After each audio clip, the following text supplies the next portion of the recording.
We welcome you to Milwaukee, where Atlanta Braves baseball is brought to you by Truist. It's a chilly evening at American Family Field for the middle game of 3 between the Braves and the Brewers. The roof and the panels are closed tonight, and hopefully Matt Olson and the Braves will rebound and get this series even at a game apiece. Big crowd on hand. Travis Demerit in right field, but Ronald Acuna Jr. back in the lineup as the Braves DH. Hi again, everybody. Chip Carey, Peter Moylan, Brian Jordan. Great ball game last night as far as pitching is concerned. 1-0 was the final in favor of the Brewers. But BJ, tonight we turn it around. The Braves got their superstar back. Let's see if Ronald can light an Atlanta offensive fire. Well, I hope they're as happy as I am to see him at the top of this lineup. He brings that energy, something that the offense has been lacking. You know, look at the 10 games he played this year. 4 extra bases. I mean, a home run where he did the LeBron. That's a Ronald Acuna that brings the energy every single day. But you know what, Peter? This guy's DHing, and I like that. We got to slow him down. We need him for the long haul. It's more than just the energy. It's more than just what he does. It's so much depth to this lineup. Instantly, you look at Travis Demerit. He moves down to the 6th hole. You've got Wilson Contreras in the 7th hole. You've got Duval in the 8th hole now, so that's just that extra length. And then when you talk about extra length, Tucker Davidson, he, through no fault of his own, gets sent down after one outing, goes down to AAA with a great attitude, comes back, he's ready to go, he's ready to fight. I spoke to Matt Tuiasosopo today. He said he's been throwing the ball really, really well. Fastball's up to 95 miles an hour, and the slider's been fantastic. So look forward to him to make a real good impression today. Love watching young guys get to the big leagues again and have success. Hopefully that's the case for Tucker Davidson. Kelly Kroll's going to be along in just a moment. There's been a shift change with the night shift. Kelly will break down the new look for this Atlanta Braves bullpen for Game 2 when we come back to chilly Milwaukee, Wisconsin for the Braves and the Brewers tonight.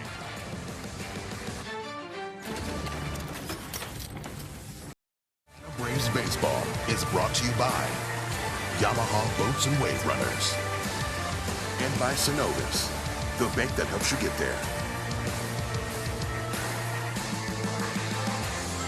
We welcome you back to Milwaukee, where the Braves look to even the series in Game 2 against the Brewers. Tucker Davidson going to get the start this evening. He was the corresponding move to Tyler Matzik, being placed on the 15-day IL that is retroactive to May 14th. Inflammation in his left shoulder. Now, the good news for Tyler is that his MRI this afternoon showed no structural damage, but he will be shut down for a couple weeks before being reevaluated. So now Tyler Matzik, along with Luke Jackson, who was lost for the season, that night shift, the depth is certainly being tested for the Braves here early on. But one of the bright spots, the emergence of Spencer Strider, who has basically showed us early on that he is willing to take the ball at any time for as long as Skip will let him go. I think, we've got a lot of guys that just really know what they're doing, and we have guys that are versatile, like McHugh, myself, and Thorny, can pitch in multiple situations. But at the end of the day, like I said, we know how to get ourselves ready, and we're all just pitchers. And pitchers are going to pitch when we're told, and that's kind of how I was taught at Clemson. Is you're a closer no matter what role you're throwing in, because you're going to go out and get one batter at a time and earn the next one, and just keep throwing until they take the ball away. And so when you have that mindset, you know how to get yourself ready. I think it's easy to succeed in different positions. And it really are the teams who can weather the ups and downs, who can take on some injuries and not completely fold, who have guys step up in situations where maybe they didn't know that was going to be asked of them beforehand. Good teams always have that, and you always need somebody. You always need multiple people who can fill those roles and fill those gaps. Spence has done an unbelievable job this year.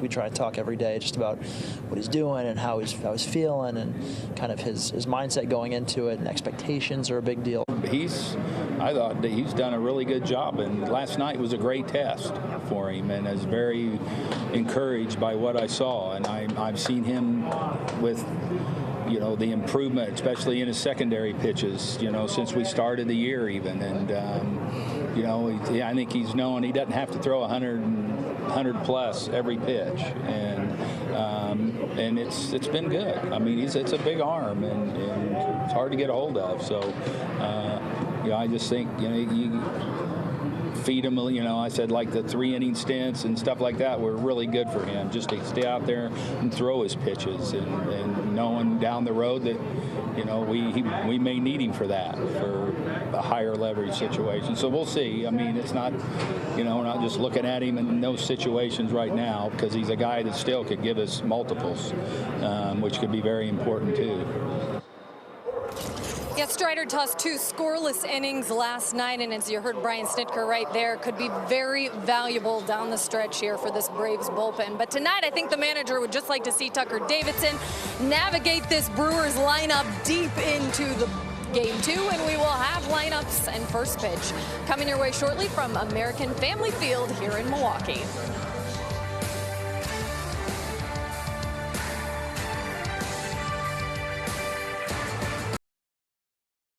For sore eyes, the Braves have their superstar back. Ronald Acuna Jr. is back in the lineup for Atlanta. The Braves need an offensive spark. Hopefully tonight's the night he can do that in the Dome in Milwaukee tonight. A chilly evening. Hopefully Acuna and the Braves offense can get red hot. Great to see Ronald atop the Toyota batting order. As Peter mentioned a moment ago, him hitting first. You've got Demerit in right, Duvall and Swanson 8th and 9th. A much deeper, lengthened lineup offensively for Brian Snitker. And they'll need that. Tough customer on the mound in Adrian Hauser.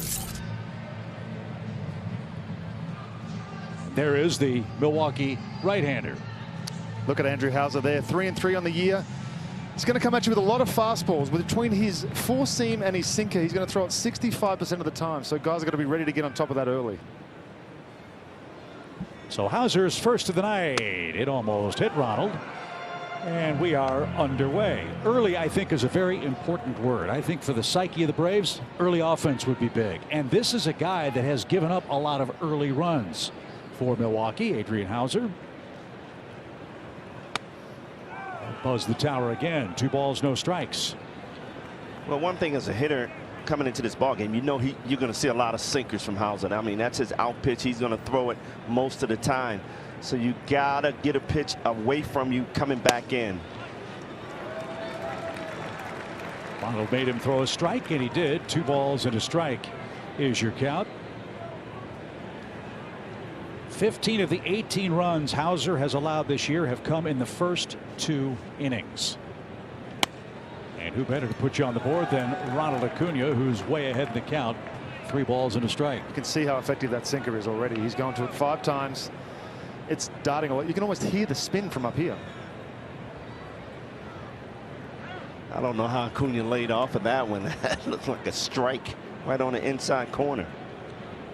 Phil Cuzzy said otherwise, so Acuna in a big hitter's count. 3-1 pitch. Rifled toward short. Diving stop, Rousseau. Long throw to first, and Acuna called out at first. Wow. He wants the Braves to check this one. Bang, bang play. Acuna gunned out for the moment. We will see if this call stands. And the Braves are going to take a look. Just from looking at the video board, he looked like he beat it. And just I was saying before the game, hopefully Acuna can ease into it. He takes off down the first base line. Wow, looked like he beat that out. Atlanta is challenging the out call at first.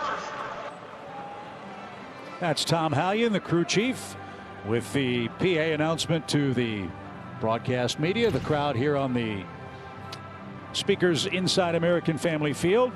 New York handling the review now, I believe, and we will await the overturn of what will be an infield hit for Ronald Acuna Jr. The first time I've been able to hear an umpire talk on the field through microphone. It's actually, I like it. Welcome back, Ronald Acuna. First ball. Yeah. He has to leg it out, which he did. Did you see the videos of him running the base paths yesterday at all, BJ? Yes. He looked like he was stuttering, stopping, starting again, almost like he was rounding first base, making sure that the guy made a mistake, took off again, stopping again as I started. After review, the call is overturned. The runner is safe, and Atlanta retains their challenge. So well done. Replay review correct. Acuna aboard with an infield hit. And Ronald by a half step safe. And guys, this is what he brings to the game, that instant energy. All of a sudden the players in that dugout are already, we got this. as an infielder, you know he's up there. You know you've got to be quick. You know you've got to rush everything. Even the catcher now, the pitcher, it changes everything. His flow changes. As Matt Olson, the Braves' first baseman, digs in and takes high. 1 ball, no strikes. And here is where Acuna has to be careful. Your growing is hurting. When you cross over, that's when you're affecting that growing. So hopefully you won't see him stealing bases. You know, that straight line is a lot easier on that growing than running from a stop and crossing over.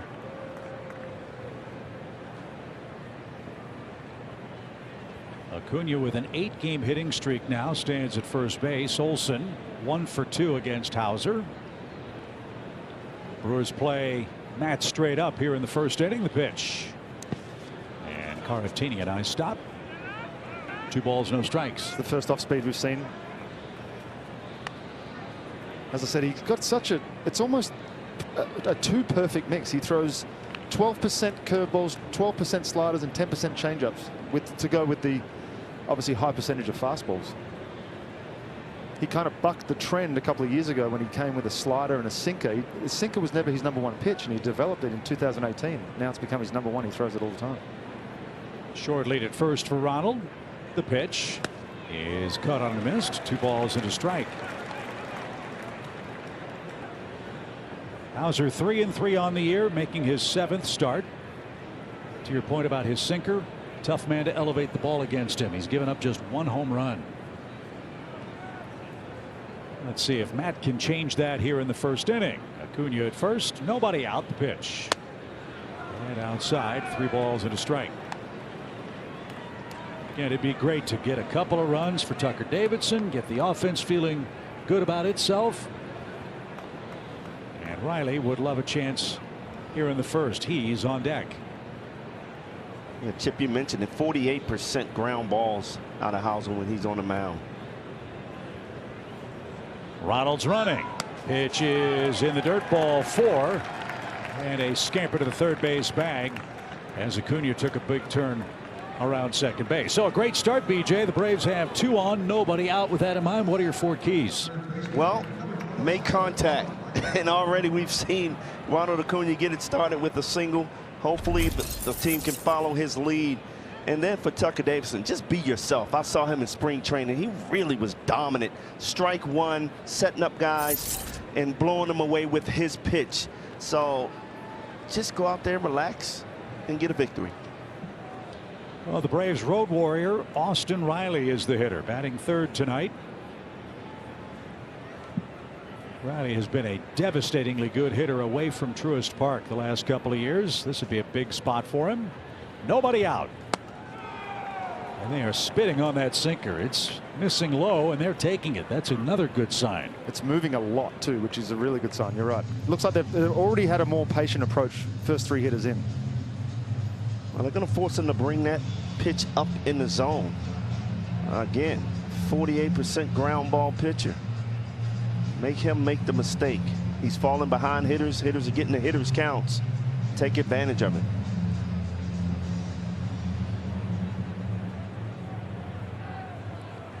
Seven homers, 15 RBIs for Riley. Acuna with an infield hit start of the game. Olson walked. He's at first. Still nobody out. Big hole right side for Austin if he can shoot one that way. The pitch downstairs. 2-0. Here's where you take your chances. Hitters count 2-0. He has to bring that ball up in the zone. I would use this as to my advantage too with that sinker. BJ, I talked about it last night. You can use that pitch in this situation to use Austin's aggressiveness to get him to roll over something, but hopefully he can drive that to the right side like you said, Chip. Tried to and skied it to the right side, foul. It's now 2-1.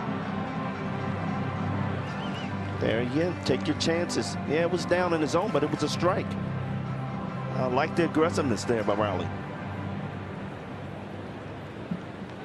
Still a hitter's count for the Braves third baseman. And Hauser ready. Here she comes. Downstairs, ball 3. He's been behind all 3 Atlanta hitters. It looks like to me he's just spinning off when he's landing. He's not driving the pitching arm through towards the target. He's getting that lateral spin, creating his arm to come through shorter, and that's why he's leaving everything down. So Riley's in the driver's seat here, 3-1. Huge lead at first for Olson. The pitch. Took his shot, didn't get it. Now it's a full count. Okay, let's see what the approach is for Riley now with 2 strikes and nobody out. You know, when Riley was hot, right now he's looking at second base, driving that ball right there to get an RBI. Not worried about hitting a home run, although he has that power. But when he's going good, he allows it to get deep, chokes up on it. Little tapper, slowly hit. Hauser's going to have 1 play. It's a productive out. Runners are at second and third for Marcell Ozuna. Just like you said, Chipper, it's productive out. Making contact is so important, something that the Braves have been struggling with all year with 2 strikes. Yeah, I would have loved to see him drop that ball, but he put it in play, moved the runners up. Now Ozuna make contact, drive Acuna in. Marcell, as we mentioned last night, has always been a terrific hitter in this ballpark. 14 career homers in Milwaukee. He was 1 for 2 last night. And again, a ball hit to the left side of the infield, a fly ball of depth, you get a run. Let's see what our Ozuna can do here in the first inning.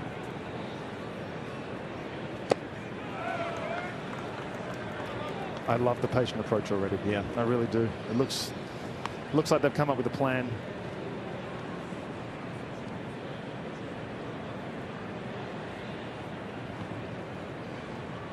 Rowdy Tellez, the lone defender on the right side of the infield. Ozuna can shoot the ball the other way too. As Hauser ready with his 1-0. That was awfully generous.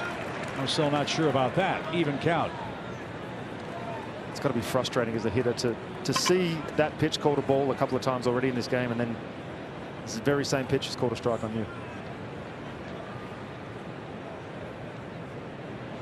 Taylor, Kane, and Renfroe, the Brewers outfield left to right, playing Ozuna straight up. The 1-1. And fouled off his foot. And this is the first man Hauser's been ahead of in the inning. It also tells you all you need to know about the amount of movement he's getting when he's fouling the ball off himself. Well, that ball started in ball and ran in even further. That's those swings you wish you could take back because you know it's going to hit off your knee. Yeah. He hit the ball before the ball hit him. So this is a very important pitch in this game.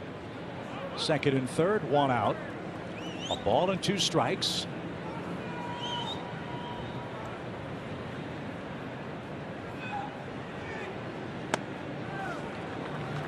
Good take, evens the count. Peter, we were talking before the game about Hauser's repertoire. What does he throw in situations like this? He's mainly sinker guy. Yeah. He relies on that sinker so heavily. There was actually an article that came out in The Athletic that talked about what pitch you want if you could have picked someone's on your staff, and everyone on the Milwaukee staff said they wanted his slider. Sorry, his sinker. That's how effective that pitch is. Now the 2-2. Outside, he's gone full to Ozuna. As a hitter, first base open, you know, you can't just assume he's going to throw a strike here. You really got to lock in and grind it out because you got to find a way to put the ball in play if you're going to swing. More first inning trouble for Hauser. Can the Braves break through? Full count for Marcell Ozuna and time call.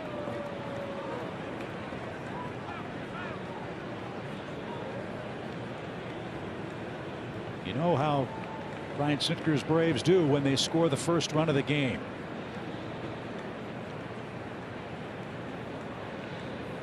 They'd love to do it right here. 3 balls, 2 strikes. Good cut.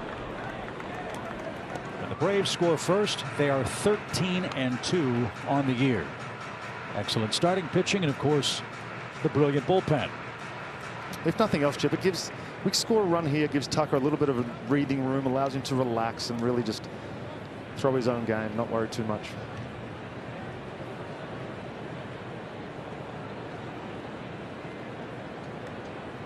Hauser's already up to 22 pitches and has just 1 out. Acuna at third. Olsen is at second. And the 3-2 struck him out.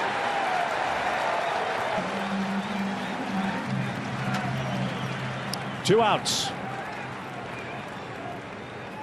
And that's exactly what we've seen too much of this year. 3-2 count. That ball was low, but it's too close to take. He'd already called one down there. Right, you got to find a way to put that ball in play. Do not let the umpire get you out on that play, on that pitch. So it's up to Ozzie if the Braves are to strike first in the first. Remember last night they had a couple of guys on in the first inning. Darno hit a bullet and was robbed of a hit and probably 2 runs. And that was a huge difference in the game. Let's see if Ozzie can get a hit. Won't happen. First pitch swing. And Hauser somehow finds a way to get out of it. Braves had 2 on, nobody out. Cannot break through. Tucker Davidson to work in a scoreless first.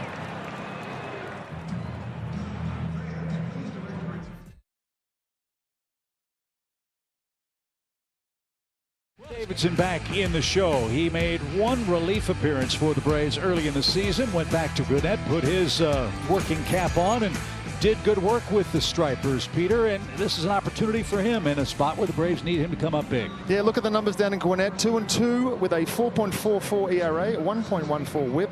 I did speak to Matt Tuiasosopo this morning, who told me that the numbers don't say the whole story.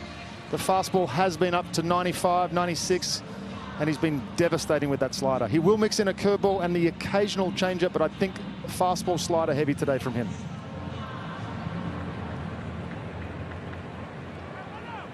Colton Wong will be the first Brewer he faces here in game 2. And the first pitch for Tucker is right there for a strike. Davidson's last major league game was April 11th. That was a game that the Nationals frolicked at Truist Park. This one's hit in the air toward left center. And Adam Duvall will have no trouble with that. That's the first out as we look at the rest of the Brewers Toyota starting lineup. Long is out, number 1. Urias and Yelich second and third. Hunter Renfroe is their cleanup man. Mike Brosseau gets the start at third base. Victor Caratini will hit 9th against Tucker tonight. But you remember when Davidson came up, it was kind of the same situation the Braves faced last night. I think the Braves wanted to start Spencer Strider tonight. Had to use him last night. With the Braves losing to the Nationals, they had to bring in Tucker Davidson after a poor start by Huascar Ynoa. And once Davidson did his thing, he couldn't pitch the next day. They brought up Bryce Elder, who looked really good and stayed in rotation a time or 2. Yeah, that's just a victim of poor timing, I guess you'd call it. A move that had to be made to cover the innings. And to his credit, he went down there and continued to work as hard as you possibly can. All reports are that he's not changed his attitude. He still obviously wants to be a big league pitcher, and he's coming back and he's getting a chance to prove it and earn that spot. That 5th spot's still up for grabs right now, let's be honest. I felt like he earned it in spring training. He was terrific. I mean, going strike 1 at every hitter, setting them up. Little pop, shallow right. Olsen drifts out, and he'll make the play in front of Travis Demeritte. 2 soft flyouts, gets the night started for Tucker. That's a great point. You know, you work so hard in the offseason, you come into spring training with a plan to make the team, you end up making the team out of spring training, and then again, through no fault of your own, a paper move happens and you have to go back down. But as I said, to his credit, his attitude's never wavered. He's always positive. He always comes up with a great attitude. He always wants to do really well. Yeah. We all want to do really well, but you can really see it on him. You know what's fun about Davidson, too? You mentioned it. He throws strikes. The ball's put in play quite a bit against him, but he's so efficient. You seldom see Tucker Davidson have a 20-25 pitch inning. He's got 2 outs. He's thrown 6 pitches. And now ahead of Christian Yelich, the Brewers' third place hitter. And he was late on that. It's 0-2. You see the maturity there. That first pitch slider, 88 miles an hour, bottom of the zone. There's no way Christian's going to swing at that. Comes back with a fastball. He's late. Now you got him set up. 0-2. Perfect. Efficiency. Strikes. Beautiful. His 8th pitch just missed. 1 ball, 2 strikes. And Chip, just going back to that, I think he learned so much in his experience pitching in the playoffs, and in spring training, he was a totally different pitcher because he was economical, getting ahead of every hitter, which to me was the biggest difference I saw him in spring training. I was like, wow, he is ready for the next level. 2 balls, 2 strikes for Yelich. Base is empty. And strike 3. Very impressive, Peter. 1, 2, 3 first for Tucker Davidson. Off we go in game 2 in Milwaukee. No score. Travis Demeritte set to lead off for Atlanta.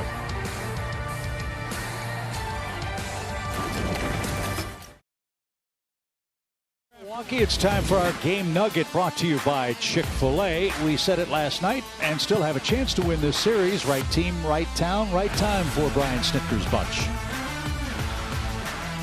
Look at the NL Central since 2021. We've got a 28-17 record, 5.3 runs per game, and OPS right at 800. That's where you want to see that. 72 home runs and a 3.78 ERA. That's pretty handy. So the Braves threatened, couldn't break through in the first. Now let's see if they can start another rally. Travis Demeritte, William Contreras, Adam Duvall, the trio coming up. I like that swing, BJ. He went up there with a plan. He'd seen a lot of fastballs early. He got the first pitch slider. It's okay. He's still got 2 more.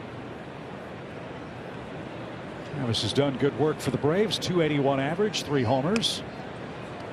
And another reason he's aggressive in that situation because Hauser threw so many pitches in that first inning. So he wants to start out with strikes this inning.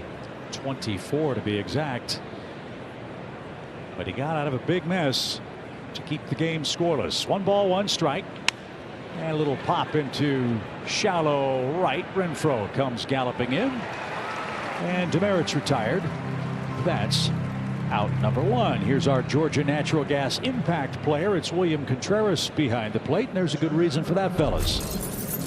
Wow, Contreras showing a lot of power so far this year. 5 career games versus the Brewers, though. 417, 2 home runs, 6 RBIs. This is the same team where his brother always gets hit. Man, little brother's sticking up for big brother. Yeah, a little family pride on the line, huh? That's right. I like it. 4 homers for Contreras. And when he barrels the ball, it sounds like a cannon shot. And it will tonight with the roof closed and the panels too. I watched him take BP the other day, and his power is right center field. He is a strong kid. I didn't realize, he had that good of size on him.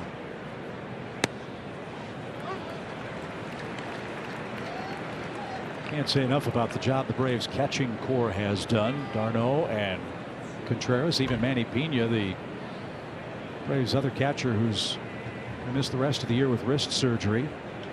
This ball knuckled toward third. Brasso throws and got him by a half step.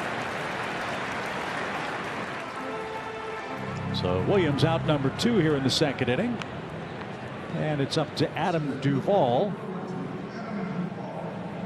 with nobody aboard. That shows exactly how nasty that sinker could be. That's a full swing. He almost took off his knuckles. Yeah, he took 2 strikes and then swing at the ball that's way inside. Well, we touched on it in the pregame, and it's worth repeating. The Braves are in a stretch where they are facing the best of the best. Last 9 games, the opposing starters' combined ERA is barely over 3, as this one's hit toward Lorenzo Cain. And on the first pitch, Adam Duvall is retired, and Hauser has a 1-2-3 second. Tucker Davidson back to work, no score.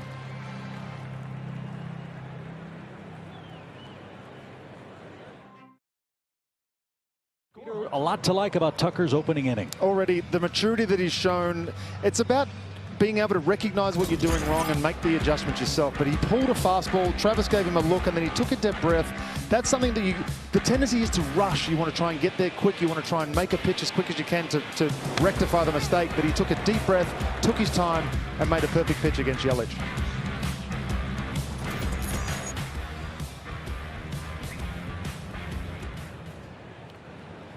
So after a 1-2-3 first inning, Davidson will face the middle of the Brewers order. It's Renfroe, Taylor, and Rowdy Tellez.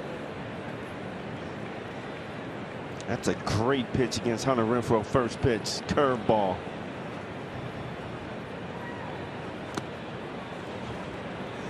Didn't get that one either. 0-2. There are so many great things when a pitcher gets ahead in the count. Hitters on defensive, your defense behind you on its toes. And look, after that first inning, leading everybody off with that fastball for a strike. To start this second inning, Hunter was looking fastball all the way. He starts him off with the curveball. Talk about the maturity. Well, let's see if he can finish off the Brewers right fielder with nobody on or out, and he hits it the other way for a 2-strike hit. Renfroe puts it in play. That's the first Milwaukee knock of the night, and Tyrone Taylor will hit with a man aboard. Guys, I continue to say other teams are making adjustments with 2 strikes. Yeah. They're looking at the holes and they're finding the holes. You know, Renfroe's a home run hitter, but he shortened up and went right with the pitch. So that's his second hit of the series. His first turned into the game's only run last night. And so Tyrone Taylor with a man aboard, batting .211 on the year. He's getting a lot of playing time with Andrew McCutchen, who has said he's ready to come off the COVID list for Milwaukee. And strike one to the Brewers left fielder.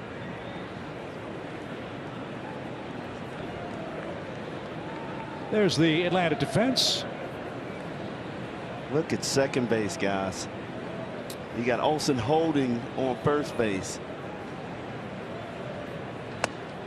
But look at how we're pitching him too.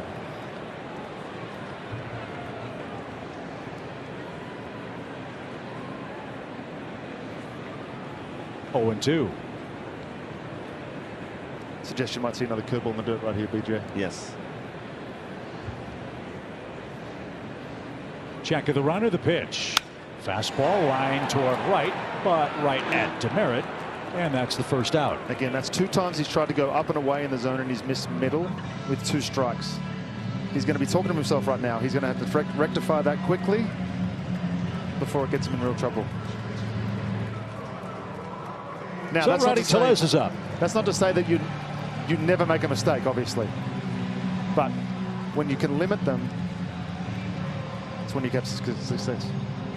Last time the Brewers were home, they hit 20 home runs in a 6-game stretch. They came to Atlanta. The Braves took 2 out of 3 at Truist Park and really cooled off this Milwaukee offense. And that has continued for Tellez, knock on wood, who is 7 for his last 41 at the plate. Atlanta plays him as a pull hitter on the infield, as Davidson, with a rare first pitch miss, falls behind 1-0. Excellent stop by Contreras, though, right there. That ball was way short of the plate.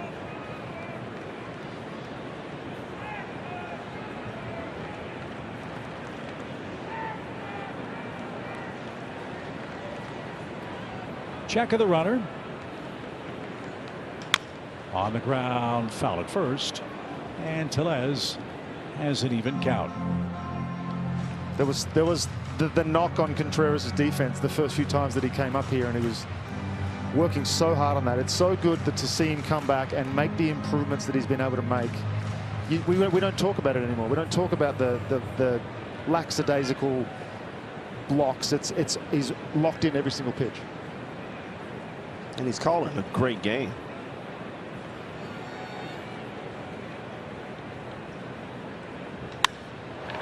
Hit high in the air toward left center field. Duvall to the warning track and makes the catch. He made a route adjustment in mid-track, and that ball shot up and dropped like a stone. Well, 2 out. Lefty against lefty, that ball spin is going to naturally spin toward left field. And I think Adam, when he first broke, he thought it was straight back, and he looks up and that ball is, with all that spin, it's just going away from him. But a good job by him keeping that concentration, following that ball, making the play. So Lorenzo Cain is the hitter. Renfroe still at first. There are 2 out. And on the ground past Riley. Swanson diving stop, throw to second, close, and they got him. Wow. What a play by Dansby Swanson. They get Renfroe on a bang play at second. That's the 3rd out of the inning. The Brewers might challenge this. They're taking a look. What a stop by Swanson. At the very least, it saved a base. And the Brewers are not going to challenge an incredible sliding stop by the Braves shortstop to end the 2nd Way inning. to go, Dansby. That's about as deep in the hole you can go and still make an accurate throw, and he threw it right on the money. And Ozzie stretches out, and Renfroe out by a foot. In Milwaukee, Ronald Acuna Jr. back in the lineup tonight at the DH. Of course, he'll be hitting second here in this inning, and already a hit under his belt there in the opening frame. But in speaking with Brian Snitker this afternoon, he said, you know, the plan moving forward, guys, is really day to day for Ronald Acuna Jr. Gonna have to play him tonight, see how he feels when he gets to the field tomorrow, because that's really what prompted, of course, the last 5 days missing action. Was he felt that groin just a little bit. And so this is that stage where they're trying to get him back into competitive baseball shape. Of course, Brian Sneddy, he'd love to see him out in right field tomorrow night, you know, and doing the whole thing, but it's going to ultimately be up to the medical staff and how Ronald feels tomorrow. So just we got to keep an eye on him right now, day to day. Well, he's looking good, and we're all feeling good to see him back in the lineup for Game 2 tonight. And I think, too, Kelly, to expand on that, to push the storyline forward, I'll be interested to see how the Braves use Ronald in Miami with the artificial turf. And Lone Depot Park, that's where we play next, beginning Friday night. And if it was me, he would be my DH for the, you know, that whole series. Simply because I know in the back of his mind he's going to remember that's where it all happened, and I don't want to see him in the outfield. You know, just me personally. It would be one thing, I think, if you were not getting good outfield play from Duvall, from Demerit, but I think they're doing a great job out there with, and Ronnie can go DH. Dansby swings and misses. That's how the Braves' 3rd inning starts. 7 straight retired by Hauser. There's out number 1. Ronald with an infield hit. Let's check out his sprint speed. How fast were the wheels? It's our StatCast 3D powered by Google Cloud. I'll tell you what, he got down that line pretty quick.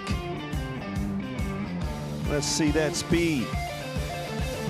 Oh yeah, that's Peter Moreland speed. That's exactly there. 30.1. Right. Yeah, wow. That's elite, BJ. You're absolutely right. For somebody coming off a groin injury, he's getting down that line pretty good.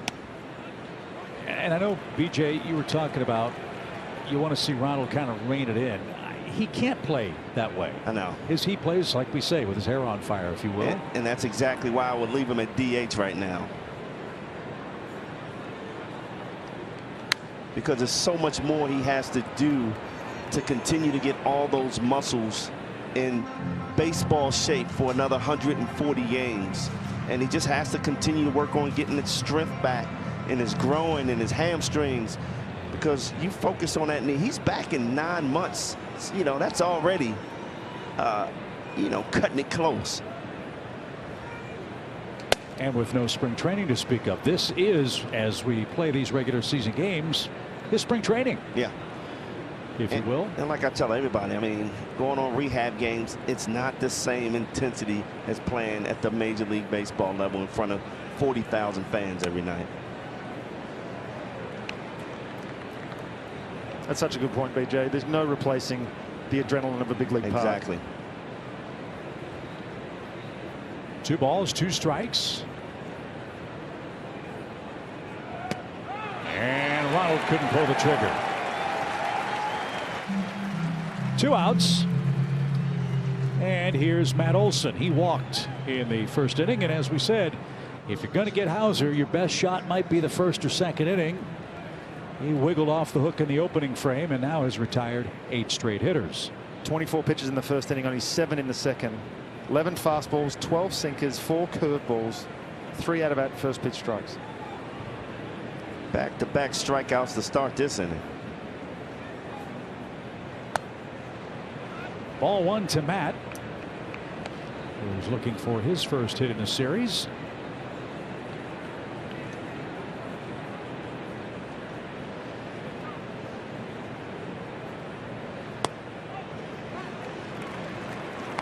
Olsen first in the major leagues in doubles with 14. He's third in walks and tied for fifth with 18 extra base hits.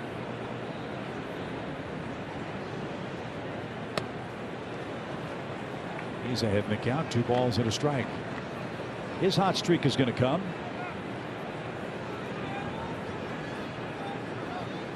And on this chilly night in Milwaukee, this would be a perfect time for that to happen.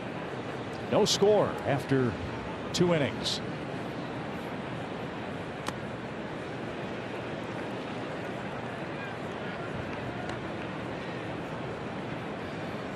Right hand hitting Austin Riley waits on deck. Let's see how carefully Hauser works with Braves left hand hitting first baseman Matt Olson.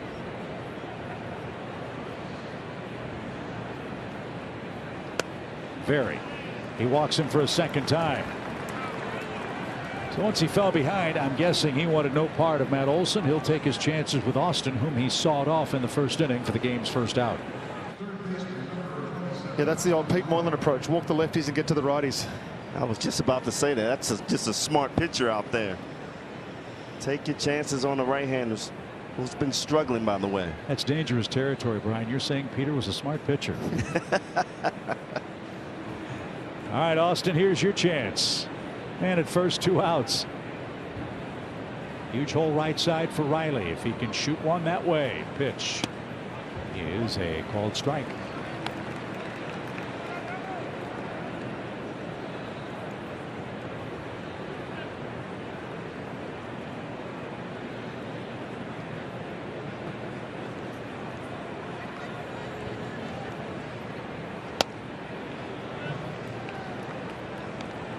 We talked to a lot of the guys today, coaches, players alike, and it was a theme and a thread, Brian, you talked about on Braves Live. Braves, to get where they want to go, got to hit the ball the other way. Yeah, got to go the other way. You got to make contact with 2 strikes. Put it in play. You never know what's going to happen. Braves have been selective to start. Just need a big hit. Sorry, Peter. Narvaez is trying real hard to get those low strikes too. That's what he's obviously going to be down in the zone with that sinker slider a lot of the time. You see him really working to get that ball low and try and drag it up to the strike. 2-1. Now it's 3-1. They are forcing this man to throw a lot of pitches. His next will be his 50th. 24 of them in the opening inning. He will walk you. But then you've got to get the big knock. Got to be aggressive here. 3-1 count. Get that sinker up in the zone or catch that fastball. Bouncing ball foul. And it's a full count. So Olsen will get a head start here with a 3-2 pitch. 2 outs. Riley is just a tick quick. You see his shoulder even when he takes opening up, and that's not Austin Riley. He keeps that front side locked in and uses his hands. He's one of the best hitters in the game, but he has really been struggling by opening up that front side a little quick. So Olsen another quarter step on his lead at first. There he goes, and another foul ball past Ron Washington, the Braves third base coach. It's amazing the parallels between pitching mechanics and swinging mechanics. When you talk about keeping your front side locked in, we do the same thing as pitchers. We fly open. It's the same thing as hitters. We're all trying to stay balanced, stay up the middle. The best way to remedy that is follow the pitch all the way back in. When you take, and when he takes, he's still open. Outside corner, Riley's rung up. Matt Olson left aboard in the Braves third. Still no score.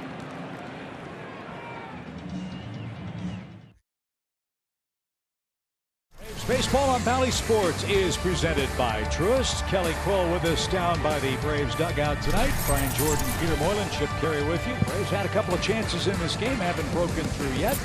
Tucker Davidson's looked very sharp in his first 2 innings, and he'll start the 3rd inning with the 8, 9, and 1 hitters for Craig Counsell's Milwaukee club. Mike Brasso, the former Tampa Bay Ray, gets the start at 3rd base. And Jace Peterson have a platoon at the hot corner. Brasso plays against opposing left-handed pitchers. And Pete, I got to ask you this question. You know, Tucker Davis coming back for his first game. Fly ball to right, but playable for Travis at the edge of the track. Coming back for his first game. Yeah. And I know he's been watching the game, what's going on, and he's seeing this offense struggle. Yeah. Does that add pressure on him coming back and where he has to be near perfect? No, I think, honestly, he's going to put enough pressure on himself just being up here and getting another opportunity. I don't think he's going to look and take responsibility for what the offense is doing. He's going to play his own game. He's going to focus on himself and try and do whatever he can to keep the score 0 so that when they do eventually score and get some runs, we can win. Well said, Peter. I would have said the opposite. I'm so tight out there trying to pitch a shutout and strike everybody out. But he is getting out to a great start. Victor Caratini is the hitter and lost his helmet. He swung so hard he tried to make it 1-0. And strike 1. I like the mean mug he gave Davidson after swinging that hard. You see that? He looked up. And I like it.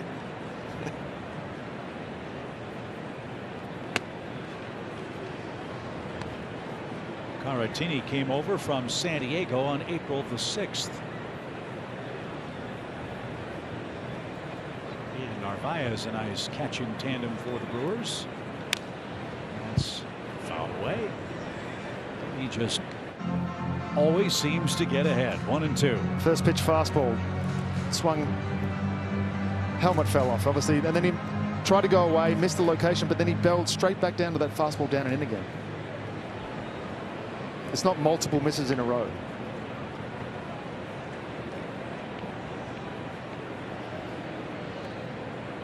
Love the kid's pace. Pitch. Swing and a miss. Used his aggressiveness as a big weapon, and that is his 2nd strikeout. 2 are out in the inning. That's the pitch he works so hard on the offseason. This slider that comes down, it's 89 miles an hour, but it's got as much movement as most guys' curveball. It makes it so tough when you couple it with that 95 that he just dotted inside. Perfect sequence by Tucker there. Well, Peter, you mentioned his last start at AAA. He was pitching very well. 6 strikeouts, 1 run in 5 innings of work. He's on a very similar pace in a big league game tonight. As Colton Wong lays down a bunt, and a moment's hesitation will cost Tucker Davidson up on single.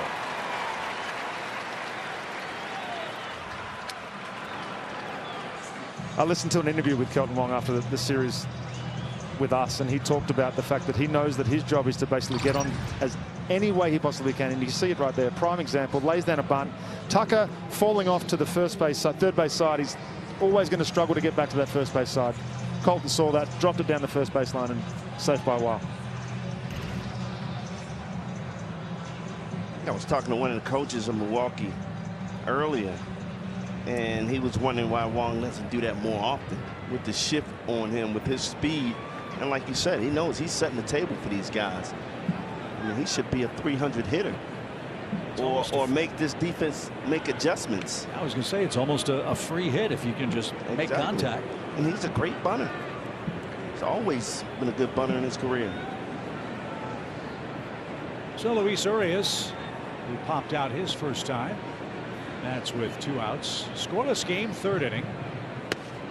And Torres stretches out to make a nice stab. 1 ball, no strikes.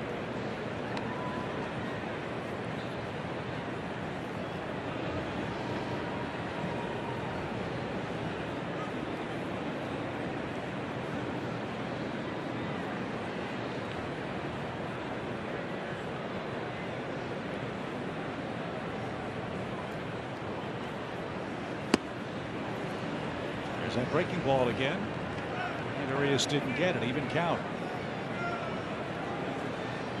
Tucker Davidson looking for his first major league win tonight. That strike to ball ratio gives him a great chance.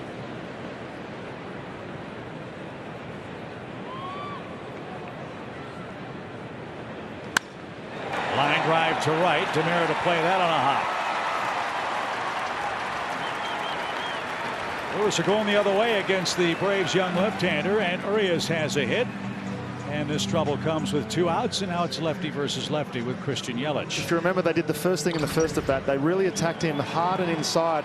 Urias just made the adjustment and kept his hand inside and put that ball to right field. And that's a pitch that's down the middle, and he got his hands in because he knows it's wide open over there.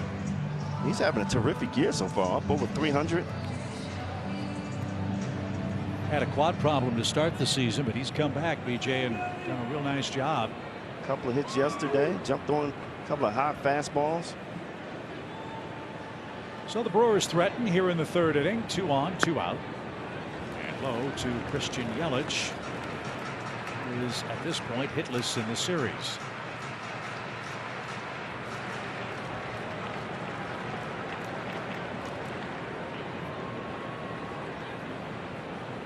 Tucker beginning his 2nd trek through the Brewers lineup card tonight. 2. Now Contreras spotted something. I dare say these guys have worked a lot down in AAA and over the years, so I like this from Contreras, going in there, settling down a little bit. He's made 2 pitches in the same location. Let him breathe like he did in the 1st inning, come back and make a pitch. And that's something we never saw out of Contreras, getting up. It shows his maturity, how he feels like now he's in control. His confidence is sky high defensively and offensively.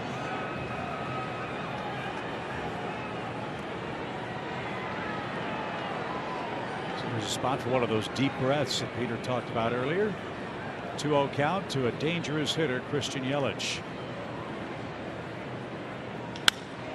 Lifted toward left, but that's going to stay in the park. Marcel camps out, and Davidson gets out of a minor 3rd inning jam. Good work for the young left-hander. Marcell Ozuna leads off the scoreless 4th inning.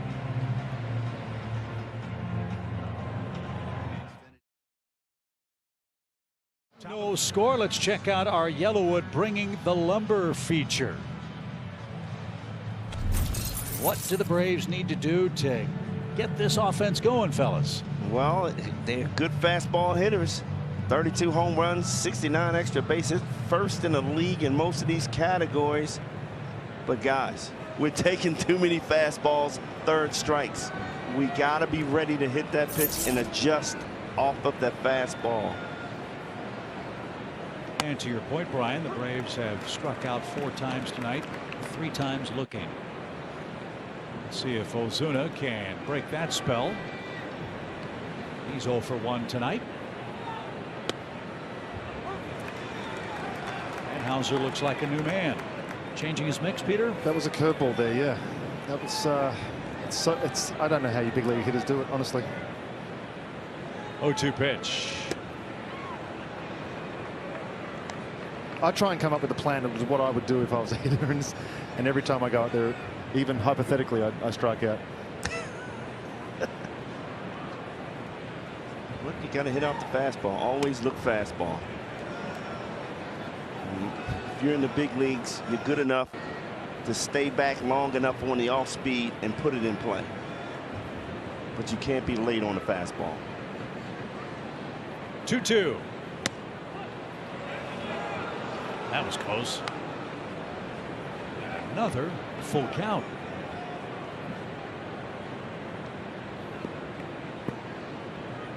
Here's where you got to be aggressive. One defender right side of the infield. That's Tellez, the Brewers' first baseman. Now the payoff pitch. 1 out. 94 right down the middle.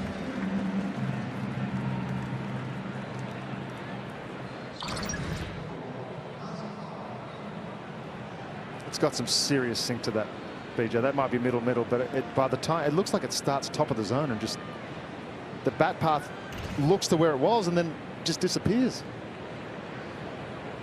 Ozzie swung at the first pitch and grounded out to end the Braves opening inning. That pushed him off the plate. 1 ball, no strikes. You can see that last at bat. Caratini wanted to throw something off speed, slider, curveball, and he shook straight to the sinker.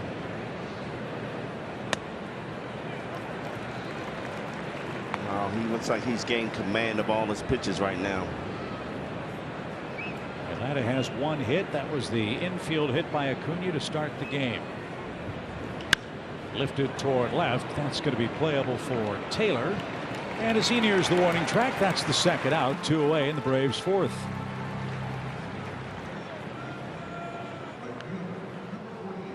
Travis Demerit popped out in his first trip tonight.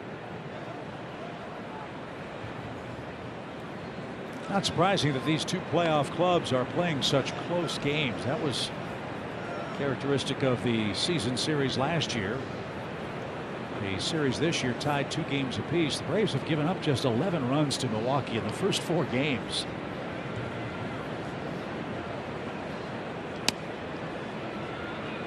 He seems to be throwing in a pattern right now. Starts the hitters off with the fastball. Now he's going to come back with that curveball for a strike.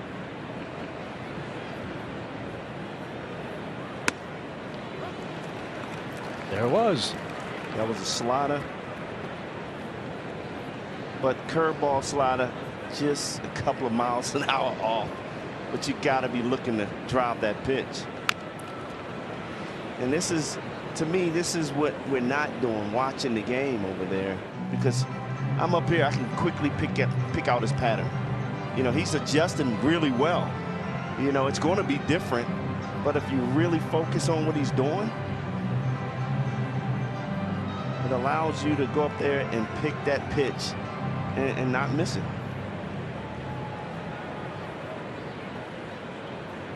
Travis still smarting after that ball banged off his body.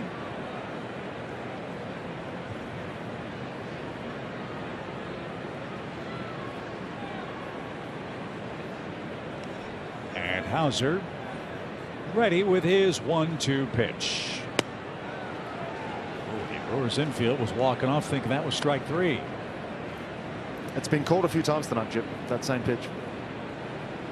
But it's still a pitch that if you swing at it, you can drive it.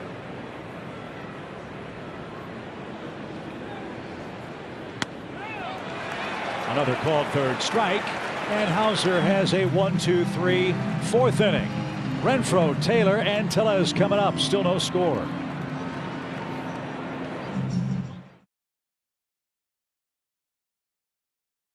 Years, Truist will donate $755 to the Braves Foundation's Henry Louis Aaron Fund with a minimum commitment of $1 million. Here's an update on our homers for Hank as of this morning.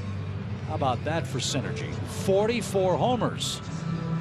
And they've raised over $33,000. Hopefully that's an omen for the Braves tonight as we continue scoreless. Yes, Hank Aaron began with the Milwaukee Braves, finished with the Milwaukee Brewers, and they honor him with a commemorative patch.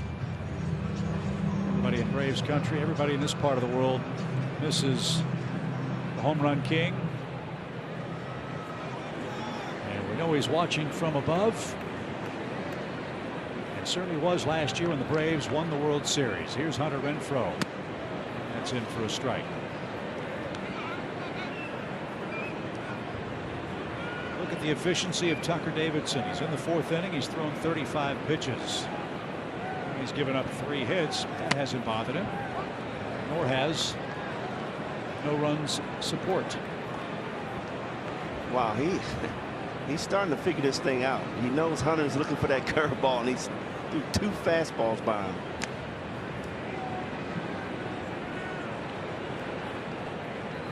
I would throw 2 straight curveballs in.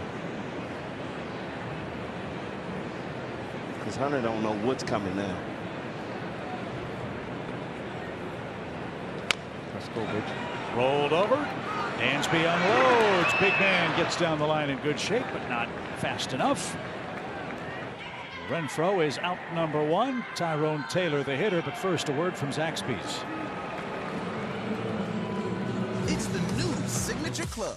with bacon and cheese. Remixed by Zaxby's. Taylor lined out to right his first time up.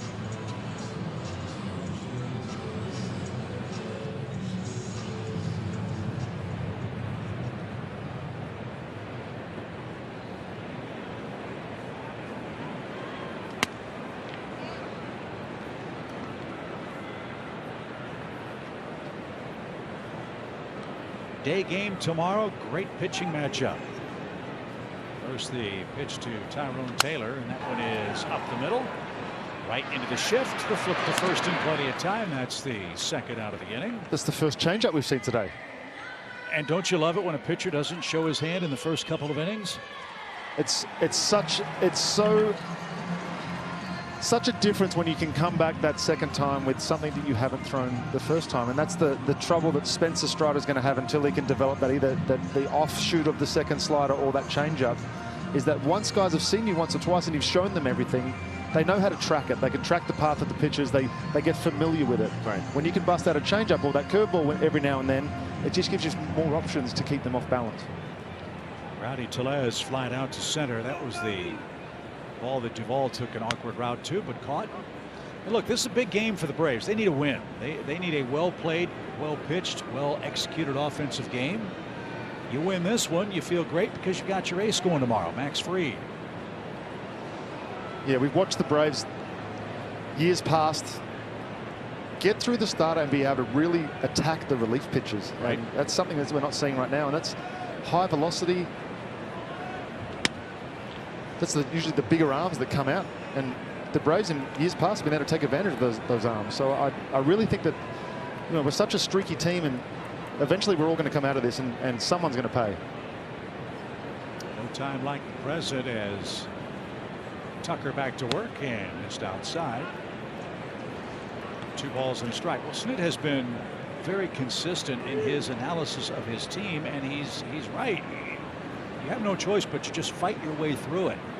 It will turn at some point, but the one consistent has been pitching's been very good. The defense by and large has been excellent. The last cog, obviously, getting the offense to 4 or 5 runs a game, which they're certainly capable of doing.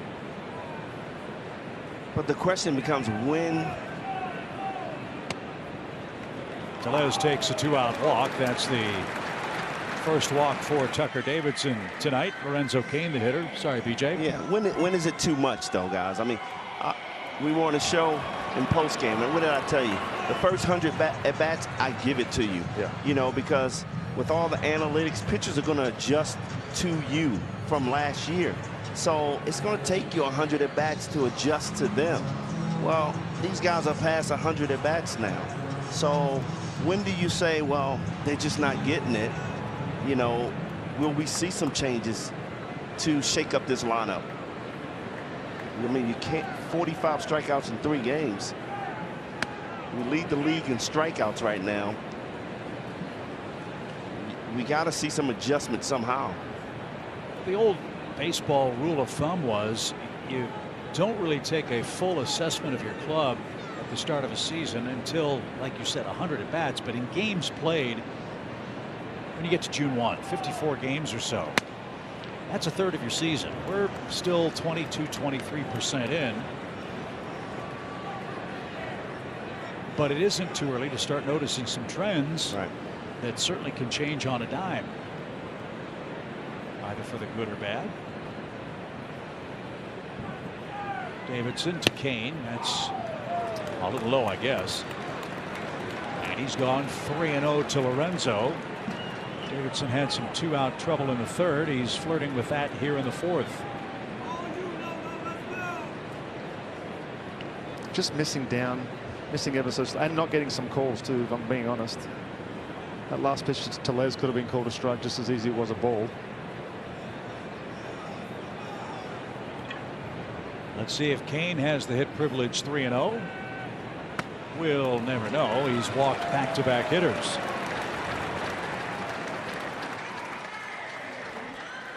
And that'll bring Rick Kranitz, the Braves pitching coach, out for a mound visit.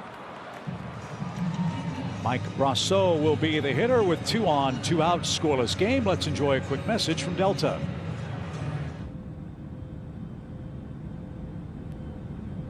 Delta, proud to be the official airline of the 2021 World Champion Atlanta Braves.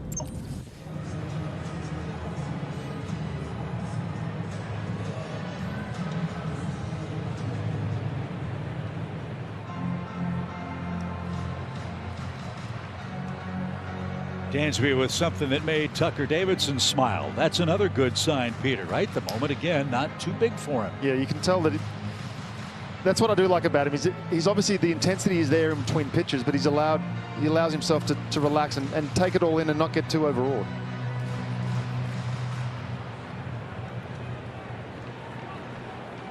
Brosseau flied out his first time. Kane at first, Tellez at second. Tellez a big man, but also has a big lead. Brave shift, and Brosseau takes low, ball 1.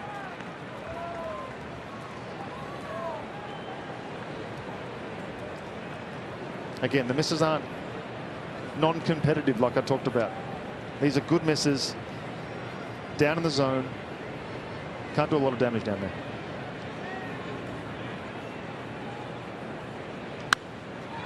That's hit to the right side and foul, even count.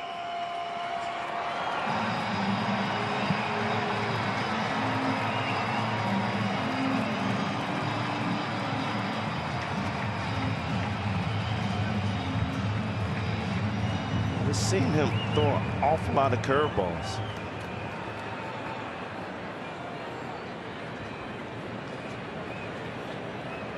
Even count. Way high. Look out. 2 balls and a strike.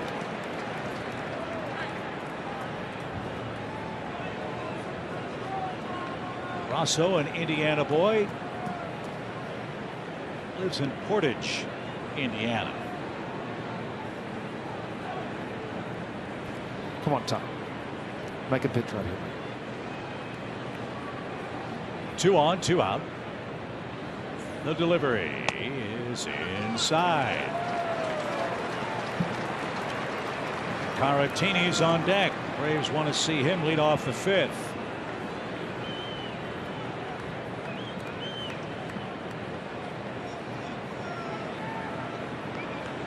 Is it a situation where he lost the feel of his fastball and he's throwing a lot of curveballs? Popped up. Will it stay in play?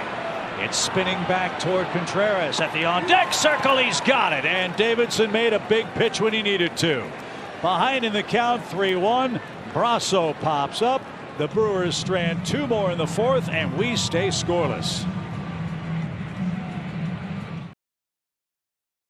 Baseball is brought to you by your local Ford dealer, Delta Airlines. Keep climbing.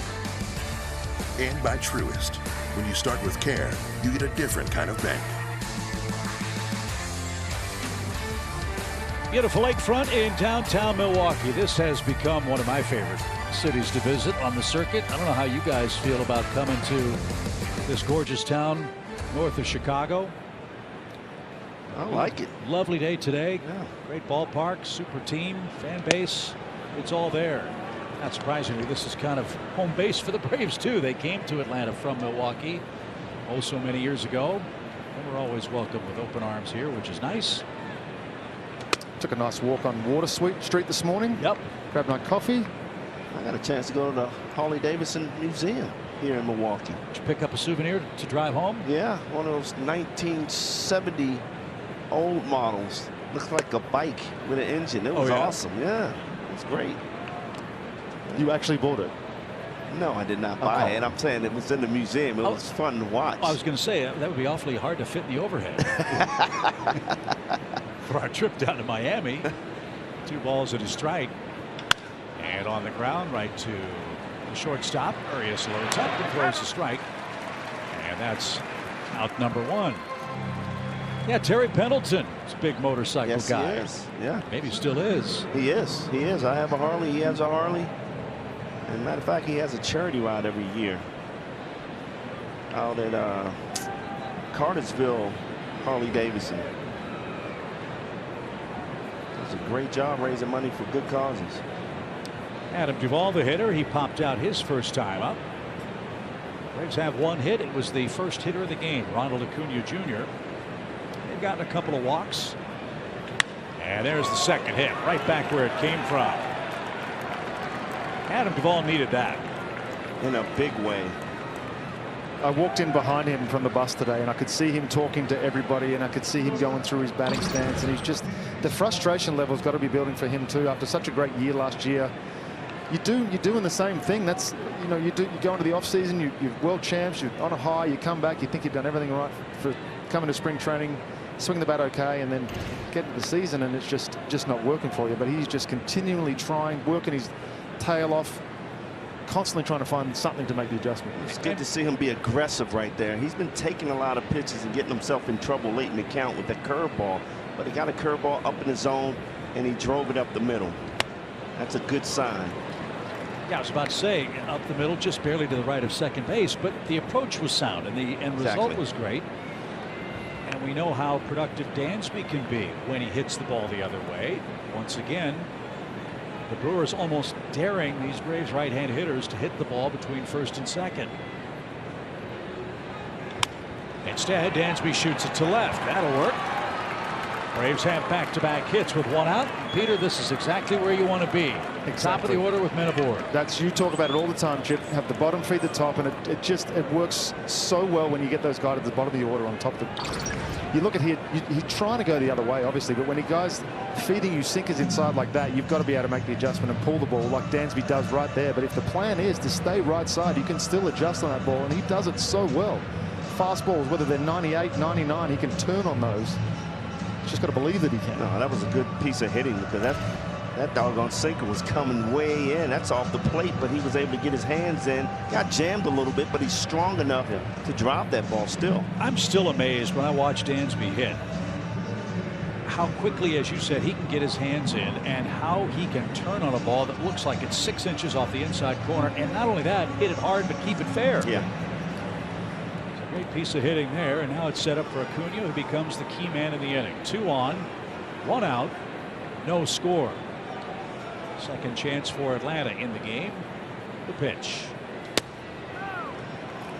Dansby's swing reminds me of that old drill that I used to do in the batting cage, where you'd get as close to the screen as you can and try and swing your bat at full swing, keeping your hands inside between your body and the net. His swing looks exactly like that when he's trying to drag his hands so close to his body, but keeps the barrel at a height that he's still able to get plenty of barrel on the baseball. All right, I like that. How'd that drill work for you as a major league hitter? Yeah, well, with my 0 for 8. Well, no 0 for 8 for Ronald tonight. This is what he's done since 2020 in the leadoff spot. Our Synovus Get There feature of the game. Well, he's just so fun to watch, man. 40 home runs, 122 runs, man. He gets on base. He's going to score somehow, some way. 30 stolen bases. But look at that on base percentage, 397. Man, he's exciting to watch. The game needs its great young stars on the field. That's for sure. And how fortunate are the Braves this year to have the DH rule in effect. As this one's on the ground, Brasso gave ground, can't make the play. Here comes Duvall around third. He is going to score, and the Braves break through. Another hard hit for Ronnie, 106 miles an hour off the bat. Brusseau's not able to make the play, but tough hop in between off the glove. Ronnie hustling all the way. Duvall hustling from second. Yeah, but Dansby getting to third base is clutch. He was running right as the ball was in play and never stopped. Ball right in front of Dansby. He sees it's off the glove, and he just keeps on rolling. Yeah, that's a tough hop round, in between hop. They score that an error. Oh, that ball was hit hard. That's a tough play on any third baseman. Well, no matter how you score it, the Braves put the ball in play. Something good happens. They've scored the first run tonight. Now let's see if, as the old adage goes, 2-liter soda bottle has been shaken for the last 24 to 48 hours. A little pressure's released. Let's see if it bursts and flows in the Braves' favor. Right guys up to make it happen. Olson, Riley, and Ozuna lurking with a 1-0 lead. Hauser may have to pitch to Matt Olson. Already walked him twice.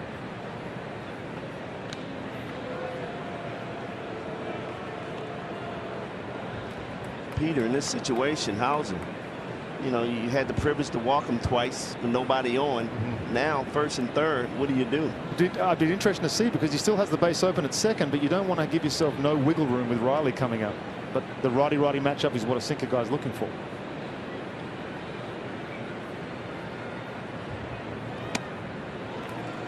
The first two not close. It is such a dangerous game to play when you're facing the Braves, because each and every one of these guys in this lineup is capable of going off in an instant. Obviously, he'd rather take his chance on Riley than Matt Olson. I know it's just 1 out.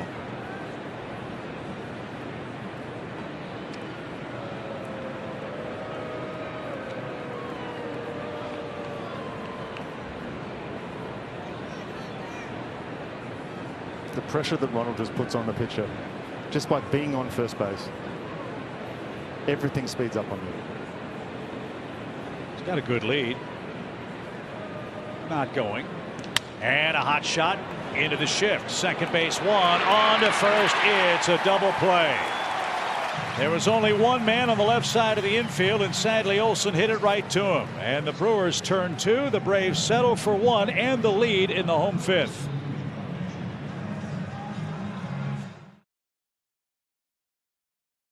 So it's 1-0, and he's done his part tonight through 4. He sure has. Great mix of four seams and sliders, and occasionally throwing the curveball, even a sinker, and even a changeup tonight. So he's mixed in all 5 pitches, working really well with Contreras behind the plate. So he leads 1-0. Victor Caratini, the Brewers catcher and 9th place hitter, gets things started. And that's the big difference right there. Strike one. We've seen it when he's been successful. Gets in a little trouble with 2 outs in the last 2 innings. Able to fight out of it. Just happy he got that fastball over for a strike to start it off. Shows me he hasn't lost confidence in that fastball.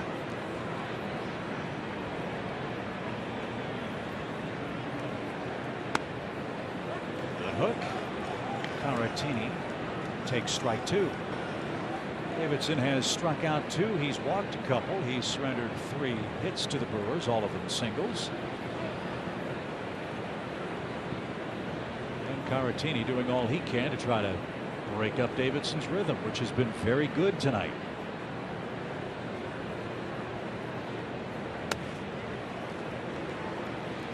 You really see the maturity of a pitcher start to grow when you can tell that he's making in-game adjustments, in-inning adjustments, in-at-bat adjustments, when he's able to do it himself rather than relying on other people or pitching coaches having to come up and tell you all the time.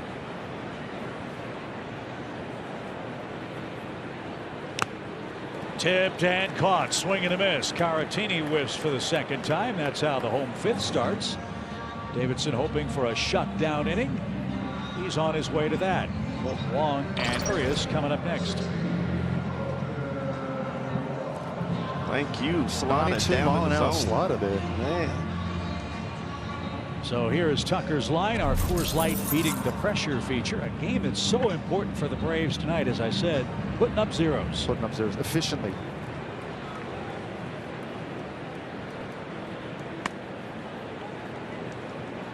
Colton Wong, a bunt single in the 3rd inning. He's also flied out to center.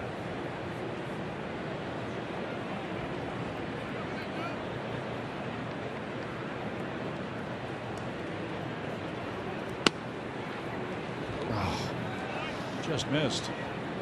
2-0.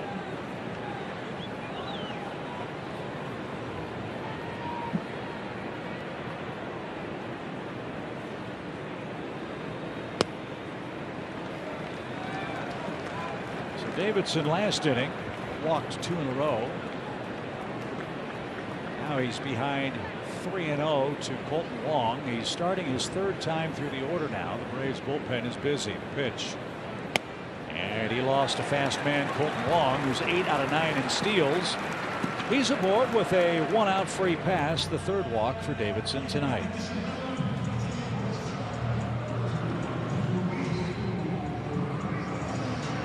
just missing again with those pitches.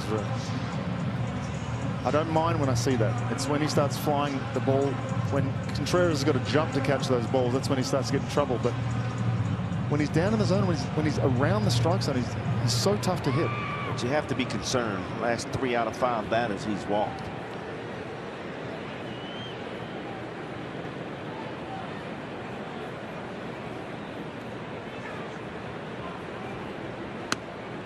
There's a nice rebound pitch, strike one. Arias is a dangerous hitter. He's been swinging a hot bat yesterday and today. Already has 1 hit. He just looks so locked in at the plate.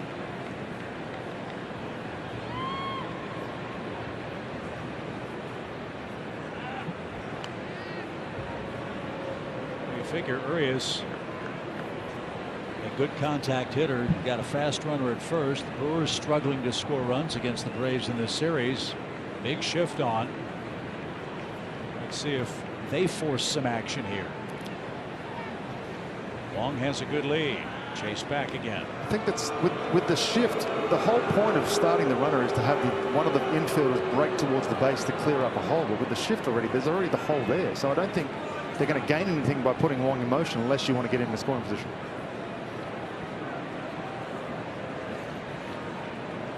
A 1 count, not going. And he did try to serve that ball to right and was a little late. 0-2. Brian, when you're in the batter's box and you see this kind of defensive alignment in a situation like this, does this defensive setup give a hitter clues as to how he's going to be pitched?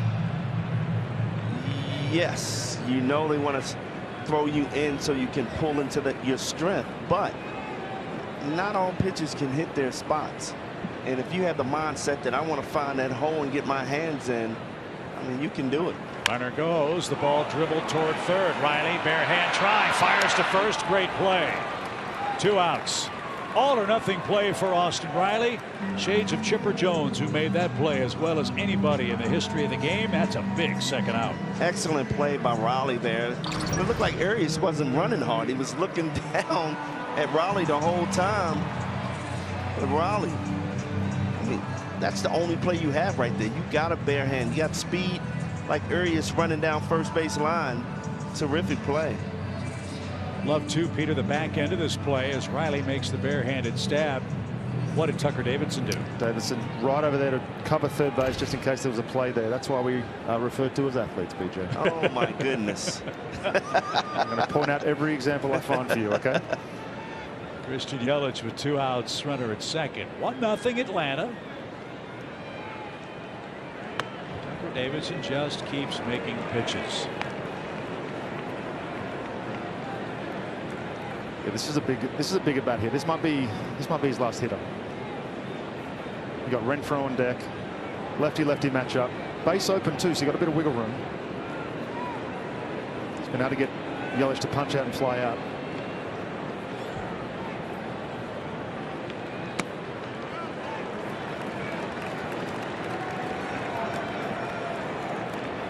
Colin McHugh is the first man in the Braves bullpen. You figure the back end should be in real good shape. They didn't pitch last night.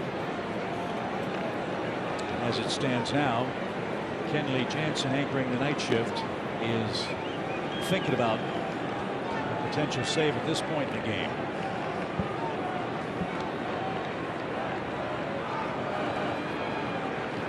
Yelich has struck out. He's flied out. He's ahead in the count. 2 balls, no strikes.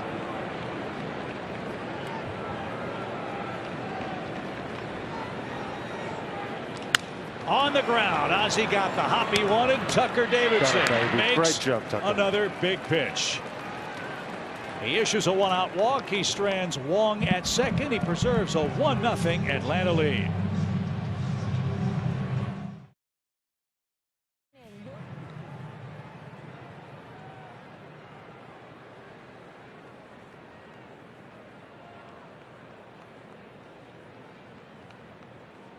Troy Snitker's their hitting coach. Brian's son. He's going to tell those guys, yeah, that's how you do it. And they lead 13-4 at Fenway Park. Here in Milwaukee, the Braves lead 1-0. Austin Riley, who just made a great defensive play, will lead off the 6th for Atlanta. Adrian Hauser back to work. The Braves' run came in their last at bat. It's even at 3 apiece. Dumped down the right field line, but that's curling foul. It kissed the grass, and it's an even count. Here's tonight's Zaxby's indescribably good play. We mentioned how good Austin has been on the road for the Braves. Wow, 309 average, ranks 4th in the National League. 59 RBIs, 22 home runs, getting it done on the road. Austin Riley. I would dare say with a young baby at home, that might be good. Those numbers might grow as he spends more time on the road and gets a little bit of sleep.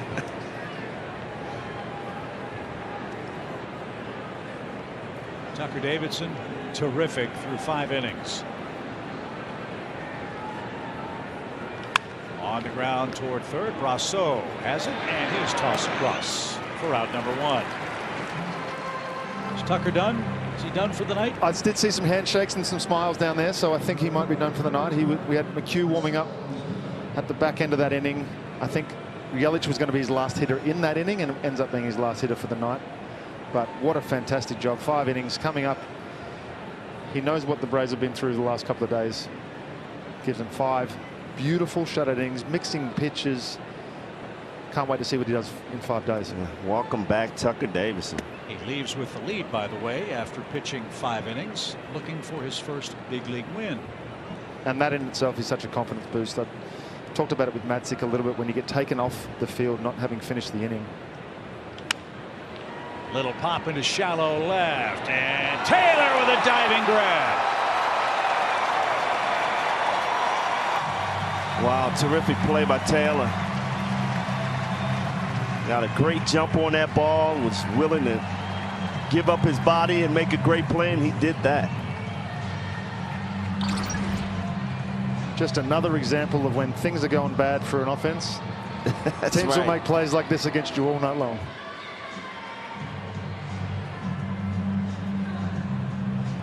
It's a pitcher's best friend right there. There's a few of them. I've claimed a few of them. Ground ball double play, ground ball anytime really. Like Hauser giving him the old arms up in the air. Thank you. That's a better first pitch swing from Ozzie there. That's what we're used to seeing from him. He's grounded out and flied out to left tonight. So Ozzie looking for his first hit.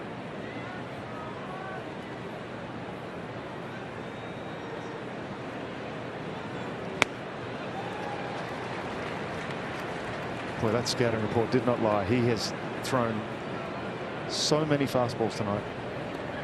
But in today's game where everybody's geared up for the fastball, it tells you everything that's he's just not feeding it in there. No, he's making adjustments though. He's throwing a lot of fastballs, but he's really starting guys off with a lot of curveballs the second time around. So putting that in their head that you can't focus just on my fastball sinker. Well, I would assume that's a very effective pitch from a hitter's standpoint. Everything's down, down, down, and then he throws one right down the middle, letter high, and they struggle to make the adjustment. Yeah. Braves running into A+ starting pitching. They're delivering A+ pitching themselves and lead by a run. The pitch hammered foul off the netting. Last 9 starters the Braves have faced have a collective ERA barely over 3. That's life in the major leagues for you. Yeah. They're holding their own against those starters. And they've broken through for the first run tonight, a 5th inning. Tally scored by Adam Duvall. That's the only run in the game. 1 ball, 2 strikes. It's not going to get any easier. Miami has some good young starters. Yeah. But this team has been so used to facing premium starting pitching over the years. When you look at our division, the Nationals, the Marlins have always had arms. The Mets now. It's not like there's going to be an easy team or an easy division anymore. There's just so much talent around the league. Ozzie awaits another 1-2 pitch. laid off. And before you even think about the Marlins, oh, by the way, you have the reigning Cy Young Award winner opposing you tomorrow in Corbin Burns, whom the Braves handled down in Atlanta. We've got a pretty good one going as well. Yeah, exactly right. Max Fried, who's in the Cy Young discussion already for the National League this year. Justifiably so. Pitch. Good take. Full count. Good at bat here by Ozzie.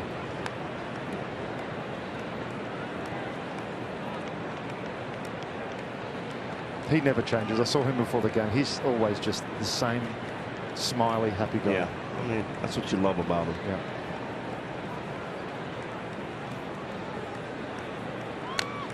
Perfect. Like the rest of us, when we walked into the ballpark, he said, "A little chilly today, huh?" He was out in shirt sleeves doing his daily routine with Ron Washington. And we've said it so many times, but it's worth repeating. If you get to Truist Park early and can watch Wash put his infield through the paces with that drill in front of the home dugout, that's worth the price of admission alone. High fly ball to right, pretty well hit. Renfroe back, warning track. Whoa! It's off the top of the wall. Ozzie's at second. That ball went sky high and, as I said, dropped like a stone off the top of the wall. And Albies is at second base with a double. How close was this to going out? What happened in right field? He had a beat on it, it felt like. And well, he took his eyes off the ball and just assumed that it was going to go over. And all of a sudden, he's jumping on the wall. And that ball, like we saw earlier, took a dive left. I mean, that ball just dropped down, like you said, Chip. Renfroe thought that ball was going to be over. That was a slider in the air, just breaking away from Renfroe. We talk about those balls, you know, got to be some truth to it. We've seen a lot of balls play tricks out there already today. Yeah, I think Ozzie at the point of contact thought he got it. Well, I thought he got it yesterday. Yeah, would have tied the game. It's interesting to see the difference in ball flights between BP and the game. And I know they're obviously facing different pitches and you're supposed to hit BP balls further, but the ball's traveling so much further during BP, and then you get to the game and guys are seemingly hitting the ball right off the barrel, squaring it up, and it's just not going anywhere. And I think they're hitting the old balls in BP. That's why they're going so far. Then they get in the game and it's the new balls and they just die.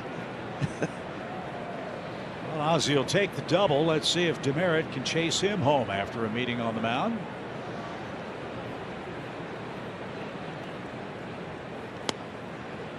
I've seen Travis come through with some big hits this year. This would be huge to get that second run across. He's done a real nice job. We're told Ozzie's drive to right would have been a home run in 10 of the 30 major league parks. He came that close to making it 2-0. Oh, that almost hit him. That was close. May 13th against the Padres. Demerit, an unforgettable game. First Brave to get on base 5 times. With 3 singles and 2 walks.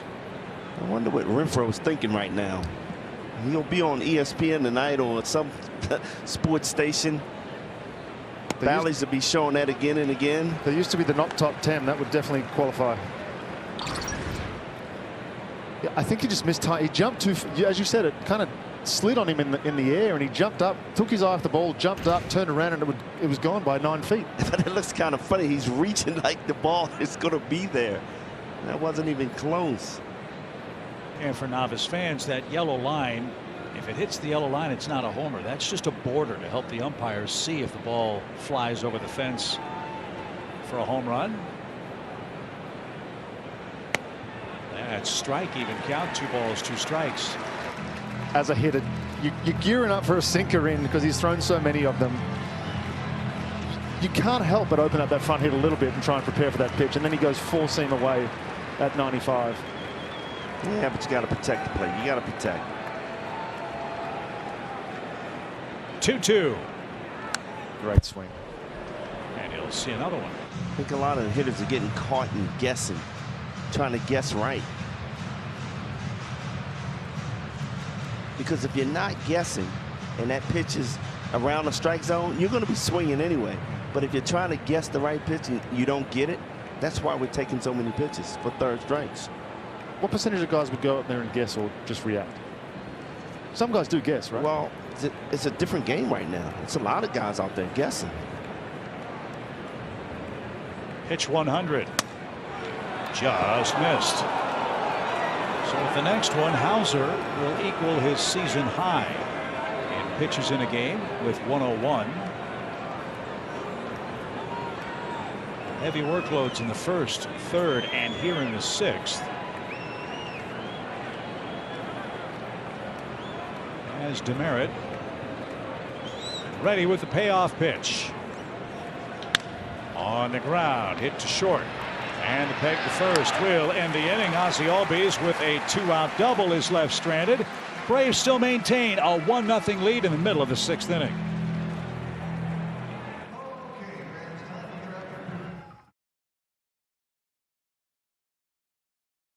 Sixth inning, Peter Moylan, Tucker Davidson got the start for the Braves. I'd love to get your thoughts on what he did tonight. Well, first start of the year for him up here after a couple of great outings in AAA. He kept these guys off balance so well, going to that slider multiple times down in the zone, getting swings and misses, soft contact all over the place, and exactly what you wanted to see from him today.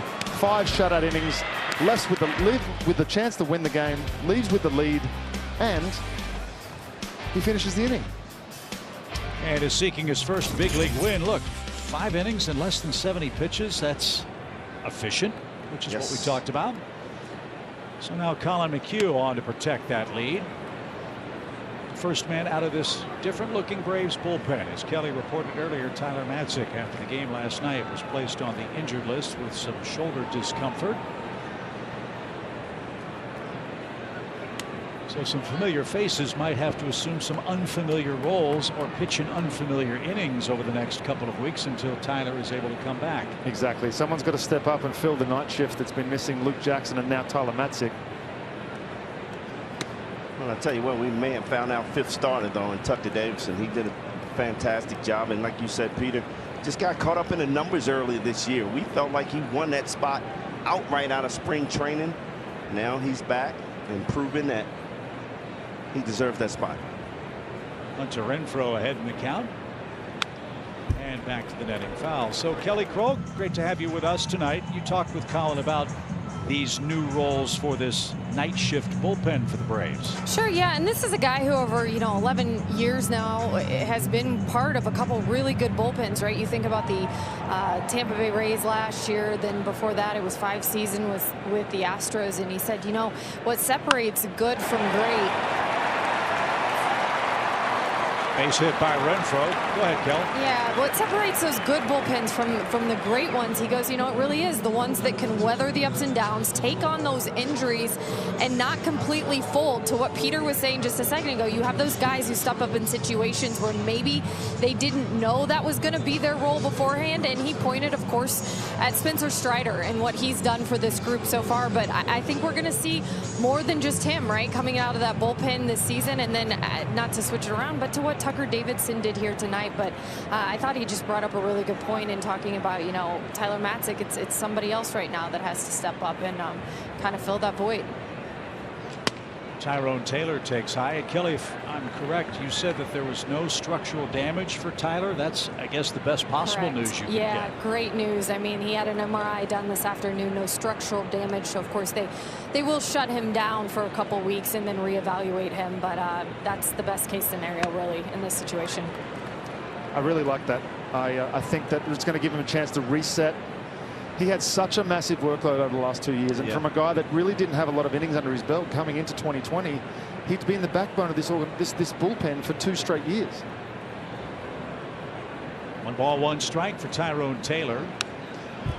Then you go to the playoffs. He was outstanding and unbelievable throughout the whole playoffs, and almost pitched every night in the playoffs. Right. And coming into the season, I asked, I want to say Paul Bird this question.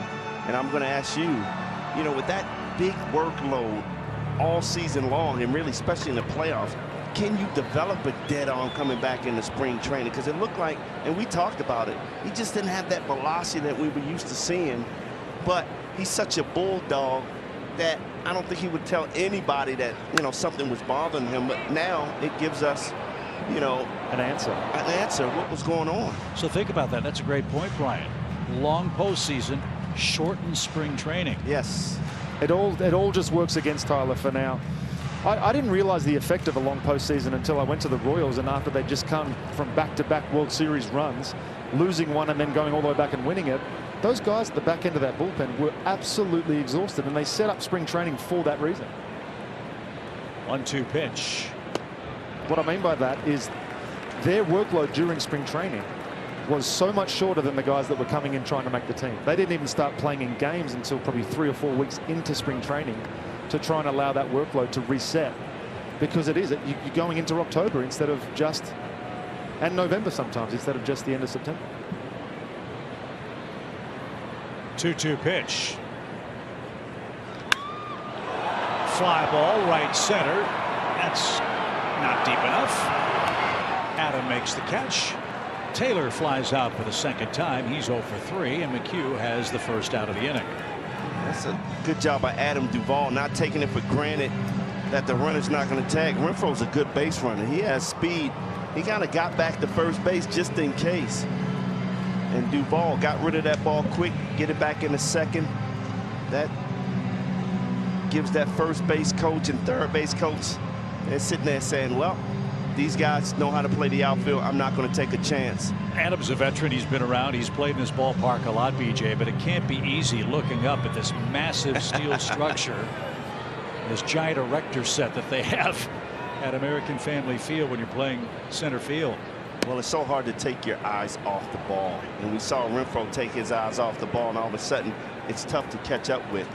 And that was just a perfect example of why you have to see that ball all the way in your glove and not give up and turn and lose it in the sky. Rowdy Tellez, the hitter. Didn't get that. 0-2. You know, the hardest places to catch a fly ball inside was Tampa, Montreal. You could not take your eyes off of that ball or you would lose it every time. Plus, you had all the catwalks to worry about. Yes. In Tampa. 0-2 pitch. He's on the ground. Might get 2 out of this tricky hop. There's one. Return to first, and they do get the double play. Tellez wraps into the twin killing. Colin McHugh with a good 6th inning. He preserves the Atlanta lead. It's 1-0 with the lower third of the order coming up for the Braves in Game 2 in Milwaukee tonight. Atlanta Braves Baseball is brought to you by Xfinity. Supercharge your home with supersonic Wi-Fi. Unbeatable internet, only from Xfinity. And by Georgia Natural Gas. Live the greener life. Braves by a run after 6 innings in Game 2 in Milwaukee. Fans stream out-of-market regular season games live or on demand, plus MLB Big Inning and select pregame and postgame coverage. Blackout and other restrictions apply. Visit MLB.tv for all the details. So the Braves chase Adrian Hauser. 6 innings, 4 hits, 1 run, 6 strikeouts, 2 walks. This is Trevor Gott, whom we have seen before, and the Braves fellas have liked it. Another big arm with nothing straight, really. Cutter, sinker, 4-seam fastball, and the occasional curveball. But again, nothing straight. Sinkers, cutters, curveballs, and obviously big velo. Last pitched on Saturday against the Marlins. Did not retire a batter. 4 runs, 2 hits, and a walk. We'd like a similar outing from Mr. Gott tonight.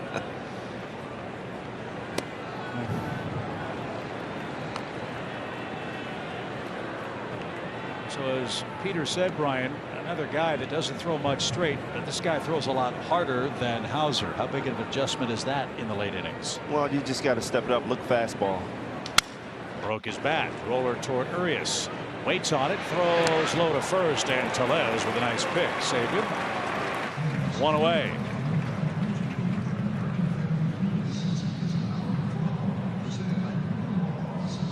been a tough assignment for a right-hander hitter today. You've got two guys that are just boring the ball into your hands.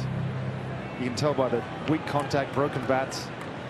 It's just so tough to get barrel on the ball against these guys. Yeah, but a guy like this, you know he's throwing hard. You just can't be late. Adam Duvall's the only man to touch the plate tonight, guys. Let's see if he can do it again. He singled in the 5th inning. Pull it right up the middle.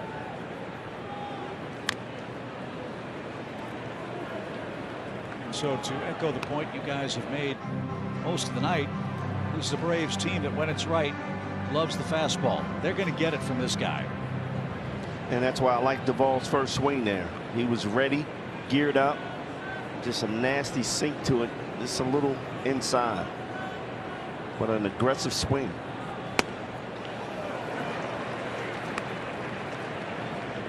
It's almost like the Brewers have had an approach to try and elevate and throw a lot of fastballs against this lineup, which is strange because it has been a strength of them for so long.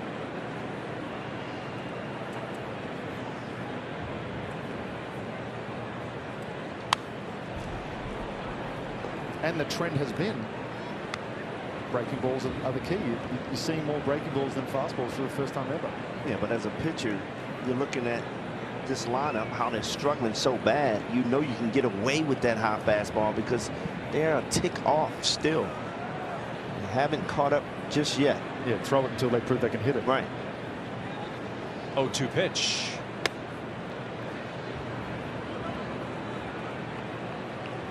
Dansby Swanson will follow Duvall here in the 7th inning.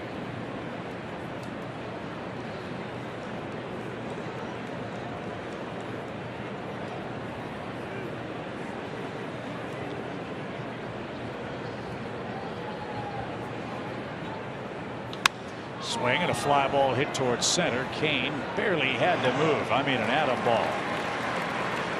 2 outs. Fans, bring your group to Truist Park this summer. Group tickets start as low as $7 for groups of 20 or more. It's a perfect way for company and church outings to get together, and family too. Request more information at braves.com/groups.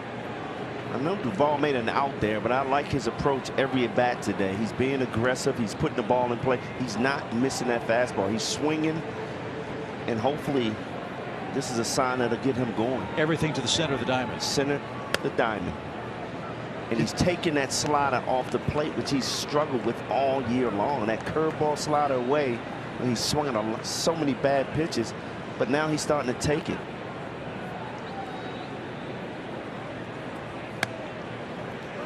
Dansby's trying to keep this top of the 7th alive. When we get to the bottom half, we will send you first to the stretch. Lauren Jabara and Nick Green standing by in our Atlanta studios. They'll preview tomorrow's great pitching matchup. And quite honestly, I don't know how you can pitch any better than what we've seen the first 2 games of this series. Wow. Both 1-0 games to this point. You talked about the struggles of God. He is just getting ahead of every hitter, throwing nothing but strikes.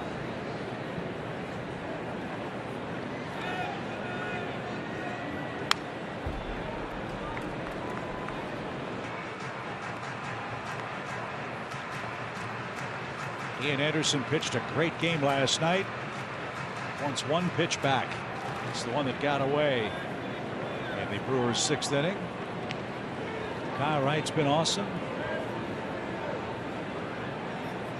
You win tonight, got a chance to win the series on the road. The pitch.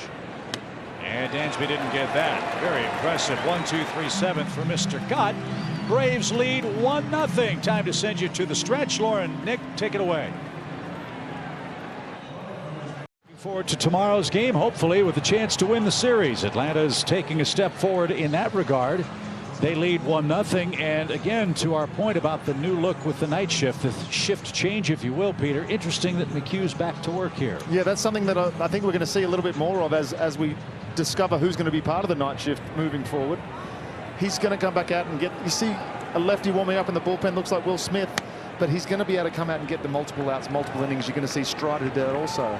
AJ Minter's out there warming up. I should recognize that guy. You can see that mullet from a mile away.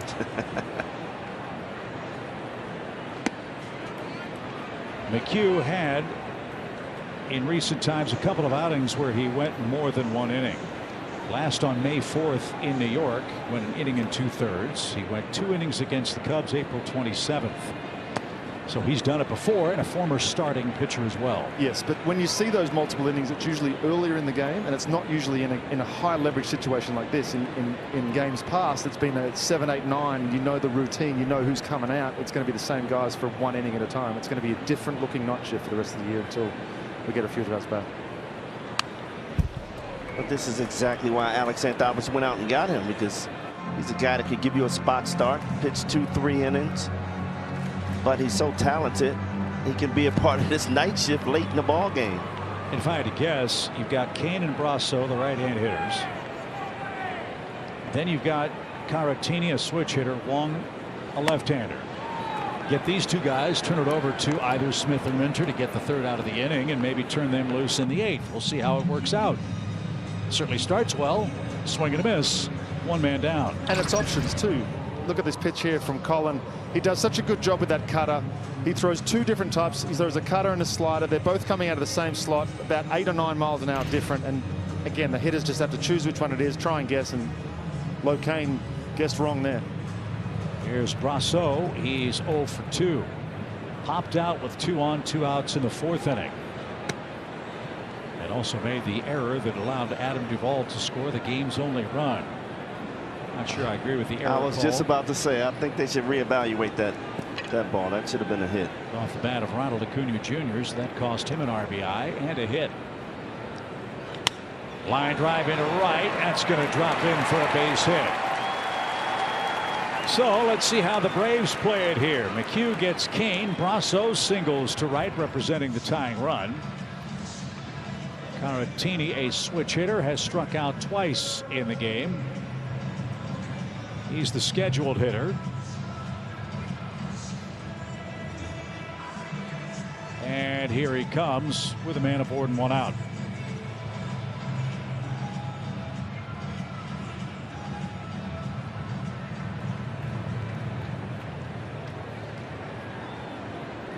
They must like the matchup of McHugh and keeping Caratini left-handed.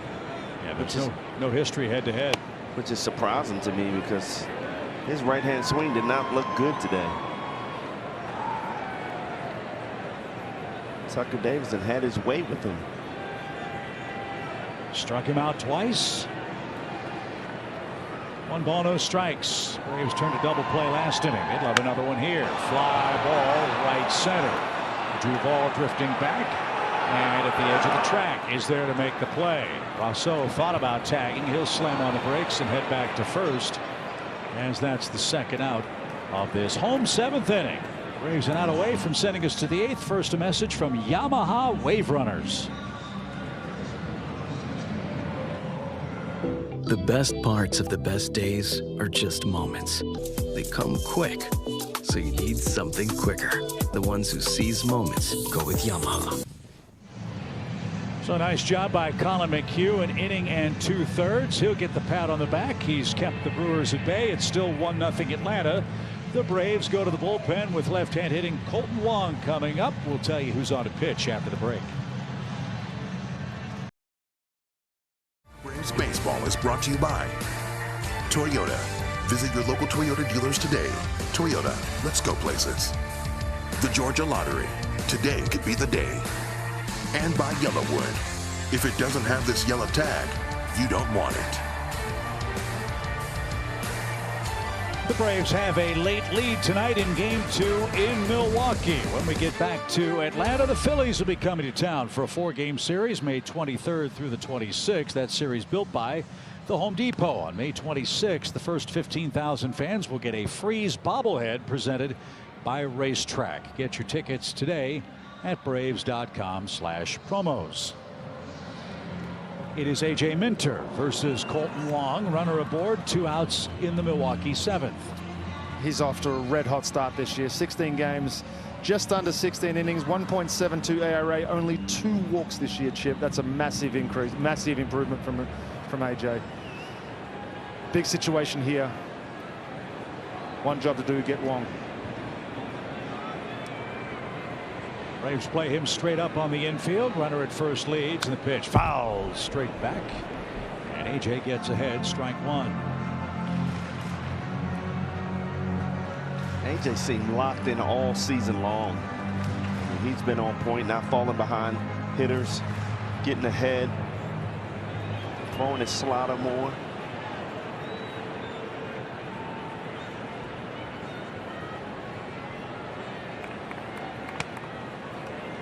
Yeah, that's the cutter slider that he throws. He's actually just this year he started to throw that four seam just a little bit more, and the quality of that changeup that he's had as his third pitch has really improved over the last couple of years. He'd always thrown it, but it's just the quality that he's throwing it with now.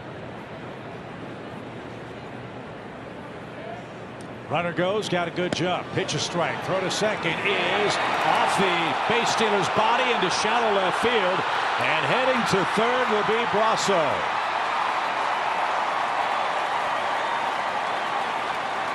Bad bounce. Runner at third with 2 outs. But a 1-2 count. Yeah, this just hit straight off the shoe and right into no man's land in between Ozuna and Dansby. I'm glad he didn't recognize it right away. Throw just gets up right now, he may score.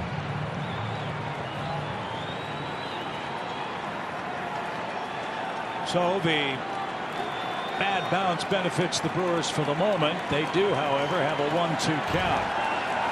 And if Minter throws a slider in the dirt, Contreras has to knock it down. 1-2 pitch. Struck! Came out right under the hands.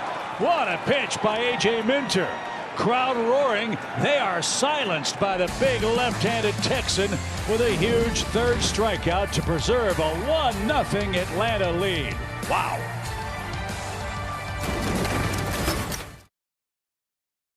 The game, let's check out the T-Mobile coverage cam. It's been a long week without Ronald Acuna Jr., but guys, he's made his presence felt in the second game of 3 here in Milwaukee. Just good to have him back in that lineup. I still think he should have a hitting RBI right there, but that was an error. But again, man, just the energy, knowing that he's going to be in this lineup, I think changes the mindset of everybody in that dugout over there. And, you know, his first at bat, he showed some excitement, beating out an infield hit. That's Ronald Acuna. That's what he brings every single day. Well, he can still pick up a hit and get an RBI if he hits a home run here off Brad Boxberger, who's been awfully good in relief for the Brewers this year. Yeah, he's been really good, and he's sort of turned his career around. He was a really good closer with Tampa Bay, had 41 saves one year and then 32 with Arizona in 2018. But he's kind of come back and reinvented himself. Was a changeup guy early on, and now comes with a big fastball up to 95, 96. So Ronald leads off the 8th inning. Boxberger's been unscored upon in all but 1 outing this year. Let's see if Ronald can change that.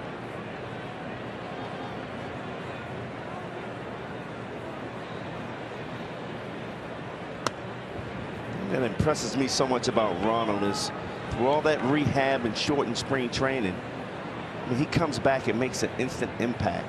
And again, guys, playing down in the minors, you don't have the adrenaline to playing in Major League Baseball. And he comes in and starts his first game, and it's a different team. You know, that's what he brings. Hits a couple big home runs. That's hard to do with not many at-bats, and to come in and almost have your timing right away.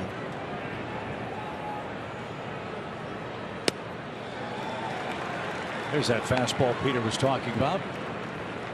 Down in the zone for an even count. 2 balls, 2 strikes. Acuna, Olsen, and Riley in the Atlanta 8th. Could use some insurance.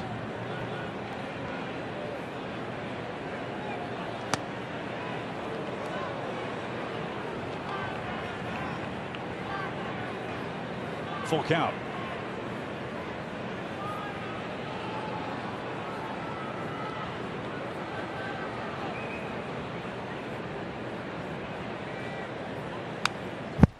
Right on it.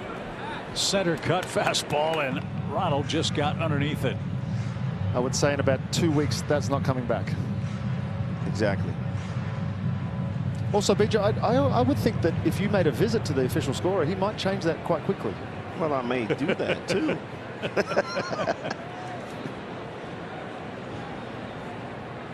Again, the 3-2, and Ronald's aboard, a leadoff walk. Oh, so often it happens. Leadoff walks late in close games lead to big things. Hopefully that's the case for the Atlanta offense. Acuna's on base for the 3rd time in tonight's game. Just the pressure that puts on a pitcher straight away, and the infield, the defense. Everybody's got to be quicker. Everybody's got to try and get the ball and cut it off. Everybody's got to make extraordinary plays because Ronald can go first to third in a heartbeat. Now, he hasn't tried to steal a base tonight. He really hasn't given any indication of trying to steal tonight, Brian. Well, I hope they're telling him don't steal. You know, don't take that chance. Again, the hardest part of coming back from a groin is that crossover move. And when you steal a base, you're going to cross over and take off. I don't think you want him to take that chance just yet. Different to the swing momentum already carrying you towards first base and then continuing. Right. The straight line is no problem. But when you start crossing over and running, you know, 45-degree angles, that's when you're taking a chance.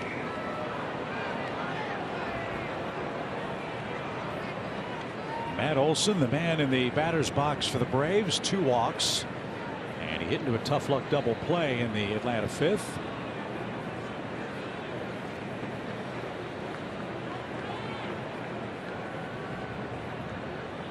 Good lead at first. Oh, he was twitching and just did get back. Looked like he was itching to go and just got back safely. 1-0 game last night, 1-0 game tonight. Just what you'd expect from clubs as talented as these. Outfield straight away, relatively deep. No shift on for Matt with Acuna at first. A little bit bigger lead, not going. High fly ball to left. And that'll be playable for Taylor. He's got it, and Acuna is back to first with 1 out.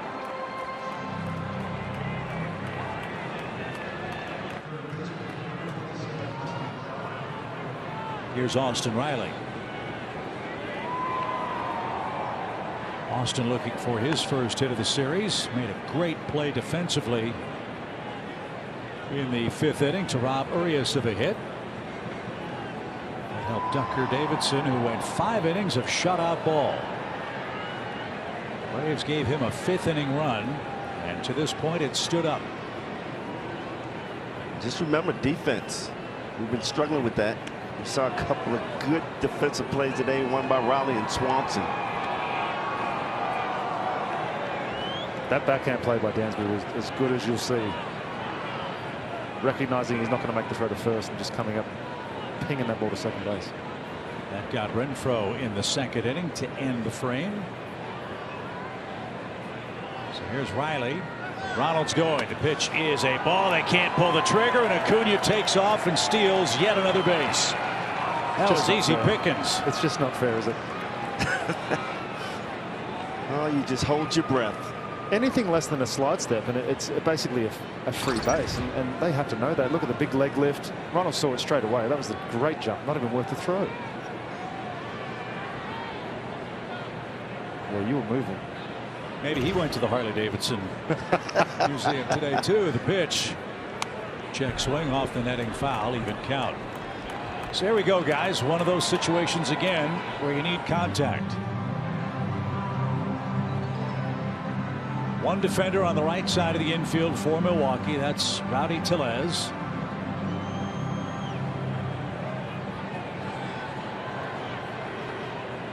Renfroe, the right fielder, playing straight away. 1-1 pitch.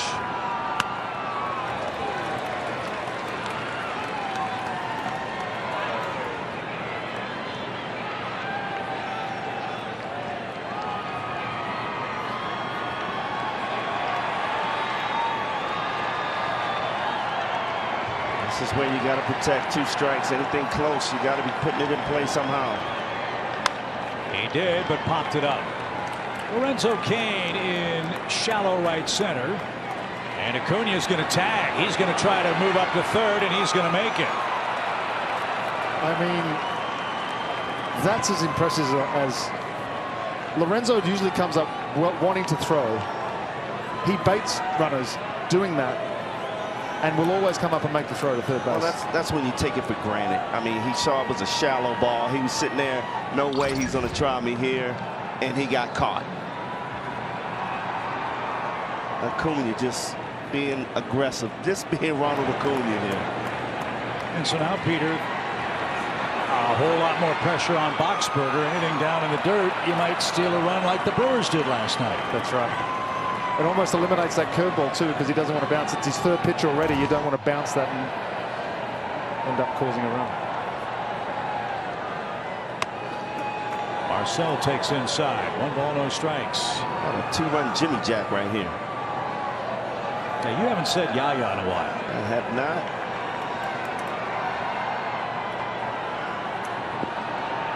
I've been taking Apo Taco. 1-0 pitch. Skied foul. I'll take a 74-mile-an-hour jam shot over Rowdy Tellez's head. I'll do that too, yes.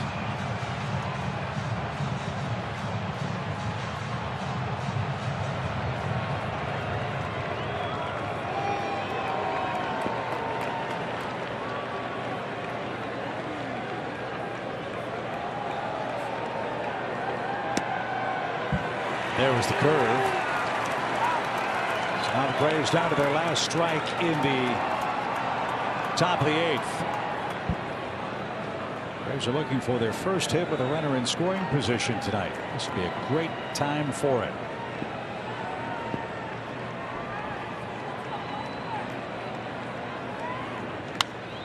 High fly to right. Renfroe near the stands, curling, and into them.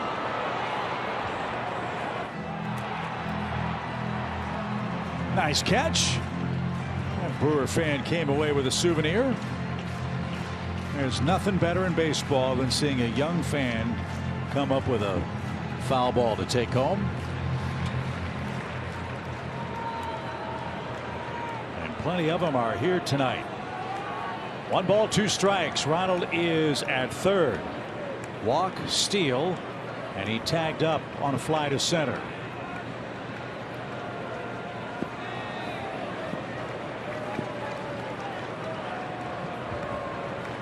Peter, what do you throw here? He's got options. Didn't chase it. 2-2. You know he got you with that curveball. I almost think he's coming back with a curveball here. Showed him that fastball away off the plate.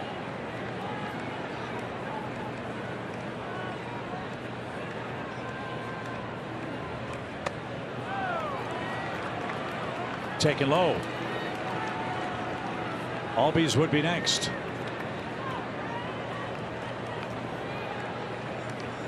Ozzie doubled off the wall in his last at bat. Given the theme, BJ, I'm saying they come with a 4-seam fastball here. And if it's close, you got to be swinging. Payoff pitch. Swing and a drive hammered down the left field line. Did he keep it fair? He did. A mammoth home run for Marcell Ozuna.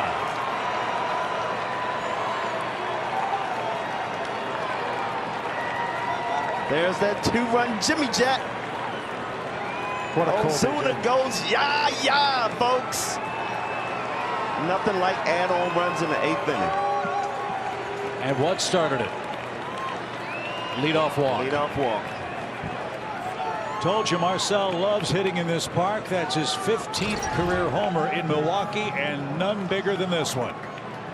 Tried to go 4-seam fastball in. They've been attacking us with fastballs all day long. Marcell said, you know what, I've had enough of that. Look at the smile at the end. The smile on us.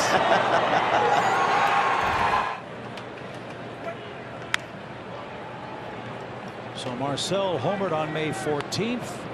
He homers on May 17th. That's an encouraging sign. Braves now lead by 3. Some breathing room in game 2. What's encouraging is he's starting to hit that inside fastball again, which he's struggled for a long time, and he recognized he struggled with it.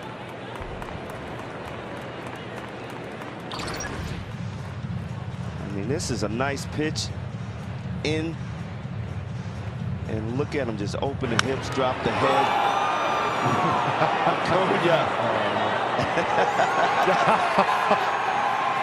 Welcome back, Ronald Acuna.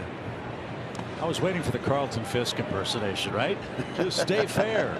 It did. Oh, did Ozzie just get hit in the head on the throwback?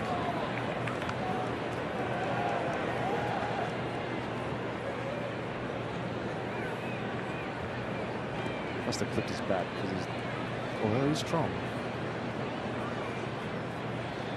So it's 3-0 Braves in the 8th inning. And an even count for the Braves second baseman. Guys, it goes back to the beginning of the game. Talking about Acuna, the energy that he brings. You know, the things that he can do. Tagging up there on a shallow ball to center field. Stole a base. Took ball 4. Scores a run. On base 3 times in the game. Bottom of the order, feeding the top. I think the Braves have done a much better job with selectivity and putting the ball in play tonight. Right. All big keys when you face a staff as deep as Milwaukee's. Well, when you're missing such a big piece, everybody tries to press and everybody tries to replace what you're missing with Ronald Acuna. So it's and it's such a huge part of your franchise that it's you just cannot replace it. It took 3 players to replace Ronald last year at the trade deadline. That's why I'm saying DH is a good spot for him right now. Let him get his legs back. And like I said earlier, how fortunate are the Braves to have the DH this year where they can ease him back in after the knee injury. The pitch. It's off Caratini and Phil Cuzzy. Everybody's all right. 2 balls, 2 strikes. Marcell Ozuna's 6th home run. A 2-run 8th inning blast. Braves need 6 outs to even the series and hand Tucker Davidson a big league win tonight. Let's not forget about his great evening. The pitch. I won't let you forget about that, mate. I will not let you forget. I'm so happy for him. It's just so encouraging to see someone that, as I said earlier, just through no fault of his own, got sent down for a whole month down to AAA and just continued to work hard. And you could see the adjustments that he's made and the maturity, the growth. Lifted toward left, and Taylor's going to make that play. Brad Boxberger was scored upon. A leadoff walk to Ronald Acuna Jr. and then all the pressure mounted. And Marcell Ozuna picked on the pitch and hit it a country mile down the left field line. Huge homer for the Braves. They extend their lead in game 2. It's 3-0 Atlanta. Yeah, it was fair.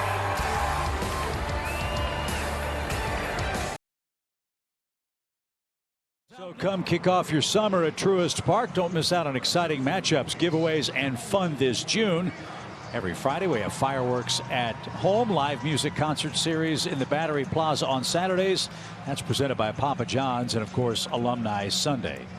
Get your tickets, look at the promotions list, and come join us for a jam-packed summer of Braves baseball. Go to braves.com/promos. So some more wiggle room for A.J. Minter. Back to work in the Brewers 8th. He's got the 2, 3, 4 hitters coming up. Luis Urias the first.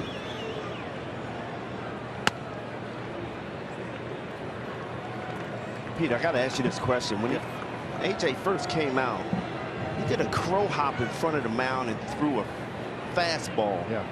I mean, is that something normal for pitchers coming in? Yeah, I think obviously he's gone back out.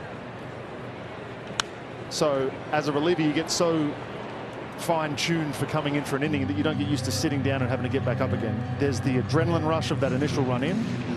But to reset, I think he comes on and he crow hops to get that arm really firing so that you can get the extension towards the plate.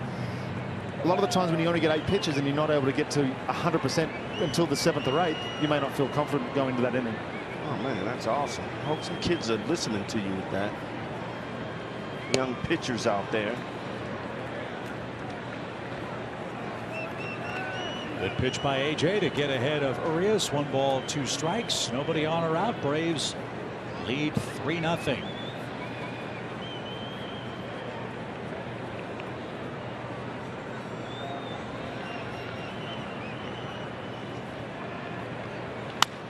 High fly ball deep left. Ozuna back to the warning track. He recalibrates and makes the play in front of the LED scoreboard.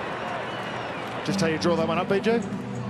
Yes, but that ball just died. Off the bat, that's out of here. And I'm just glad to see Ozuna just stay on that ball. Did not take his eyes off the ball, guys. See, running back, and he's athletic. He's able to turn back and make this catch. Seems like all the balls that travel to the outfield are taking a different route on the way down than what outfielders are reading. Yeah, it's a spin off the ball, really. You got to try to read the spin. And that time, it spun back to center field. Christian Yelich, the hitter. I talked with Adam Duvall about that earlier this year. He said the balls are taking off like golf balls, going straight up, and then they just die. And he said because the seams are so big and there's so much resistance, the ball will come down. It's spinning. Like a breaking ball. That's why you've had to see so many outfielders make adjustments on the fly. Renfroe, Duvall, and now Ozuna here in game 2. Certainly makes things interesting when the ball goes up. It does. Christian Yelich has an 0 for tonight. Let's keep it that way.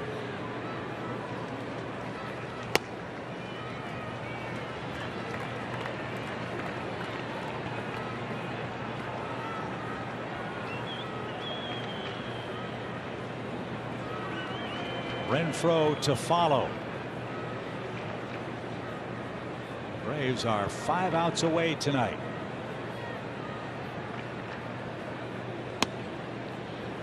That's 3 strikes he's thrown that haven't been called, by the way. I know they're on the edge, but former MVP, it's hard enough to try and get these guys out.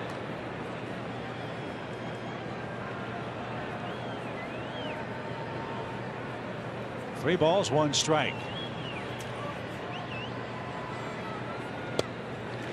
And a 1-out walk. The first base runner allowed by Minter. It's to his 3rd hitter. He has a long look in at Phil Cuzzy. And now he'll face Hunter Renfroe, who has 2 singles tonight.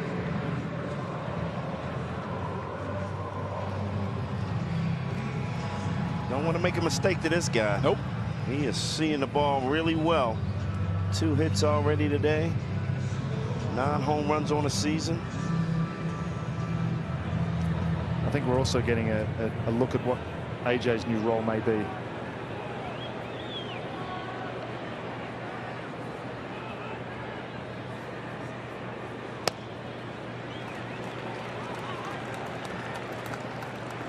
You mentioned the up down that a reliever sometimes has to make, and the adrenaline rush. How do you get that back besides a crow hop? I mean, do guys throw in the cage anymore? Or I should say nowadays with the batting cages so close to the bench? Is that a way to stay loose? Yeah, I think if it's a really long extended inning and you're not used to it, then that's certainly an option. And by up downs, we mean you finish the inning, you go sit down, you cool off, your team hits, and then you have to not stride in from the bullpen, but come in from your dugout bench. The hardest thing is to reproduce or fake that adrenaline because you just can't do it. The initial running out and the build up from even the phone call when you say it's time for you to start to get ready. It's just a constant build up of adrenaline until you make your first pitch. That was a big one. It was a 3-0, excuse me, a 2-0 count. Now 2 balls and a strike. And then at the end of that inning, your body's conditioned to basically shut it down because you know your job's done. Usually, but now that's going to change, so he has to recondition himself to be able to come up and down. He's done it, he's opened, he's done all sorts of things. That's hit a mile high to left. Renfroe, did he keep his fare? Foul ball. Wow. glad that had so much spin on it, going the wrong way. I love this game so much. That is an exact example of just how this game can just punch in the mouth at any given minute. A long, loud, harmless strike. What's this changeup now? Now the 2-2 pitch. Swing and a miss. Minter strikes out Renfroe. His second strikeout. 2 down in the 8th inning. You know, Renfroe had his mind made up that he was going to go away from him, but that pitch was way off the plate. He had already committed. He had no chances of hitting that pitch. Well, he just opened up so hard to try and pull that ball foul. He was set up perfectly. Hadn't seen a changeup from Minter at all this outing. First time, perfect time to throw that there. Yeah, sometimes hitters just, they guess and they know it's coming, but it's out of the zone and you're already committed on a swing, and that's what Renfroe did there. One of the great advantages the Braves feel they have in their bullpen is their lefties can get out right-handed hitters. A.J. Minter has held right-hand hitters to a 184 average. Will Smith, 129 average. A.J. doing his part tonight. Hasn't allowed a hit yet. It's off the plate to Tyrone Taylor. 2 balls, no strikes. Wouldn't be surprised if you see Kenley getting loose.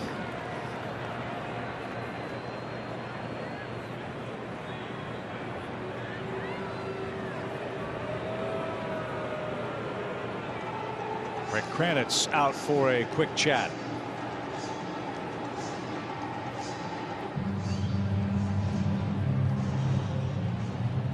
So while they talk over this next pitch to Tyrone Taylor, here's a quick message from Truist. Jessica was born to care.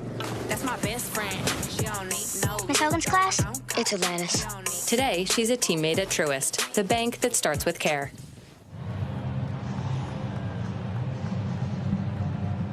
Rick Kranitz does such a great job with this pitching staff. He is so animated. He is, like they say, your father confessor, your pitching coach, your dad, your mom, all built into one, right?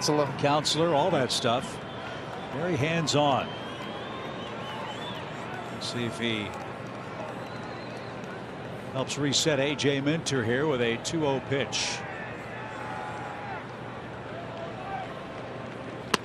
Yep. 2-1. Perfect pitch there by AJ. Went to the cutter. That's what we knew him as when he first came up. He was such a big velocity cutter. Then he'd mix in that fastball and then occasionally the changeup. But now he's just turned into that 3-pitch guy. Feels like he can throw any pitch at any time. And something else for a hitter to think about. And Peter, you know as well as anybody, it's tough to keep 3 pitches on time out of the bullpen. And here's one of the biggest pitches of this game. You don't want Taylor aboard with Tellez coming up. He would represent the tying run. 3 balls and a strike. Yelich at first with 2 outs. And not close. So the Brewers will bring Rowdy Tellez to the plate. 2 walks in the inning. And the same is true for the Braves that befell the Brewers in the top half of the inning. Walks late in close games are a big problem. Yeah, and that's going to be it. You can see that good. I wonder if Minter's all right. He was really mad after he threw that pitch and started pawing around the back of the mound. Even went to the infield grass behind the circle at the center of the diamond. So Minter got 3 outs. He leaves with a couple of base runners, and the Braves go ever deeper into the bullpen, protecting a 3-0 lead.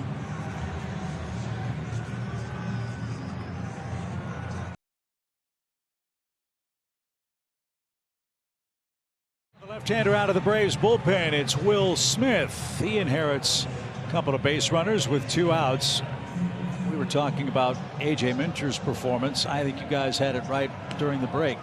He's not hurt. He's mad. Yeah. Yeah. The worst feeling as a reliever is when you have your manager come out and take you out because you either walked a couple of guys or you left base runners on. you know that there is a stable of guys out there that you will come in and pick you up, but at the same time you want to get your job done. You want to walk off the mound with that third out. But sometimes you got to rely on the rest of the guys to pick you up, and that's what Will's going to do right here. Hope it's a one-batter outing for Will Smith with the left-hand hitting Rowdy Tellez up. Tellez is flied out, hit into a double play, and walked. He's 7 for his last 43 at the dish. Braves 3, Brewers nothing.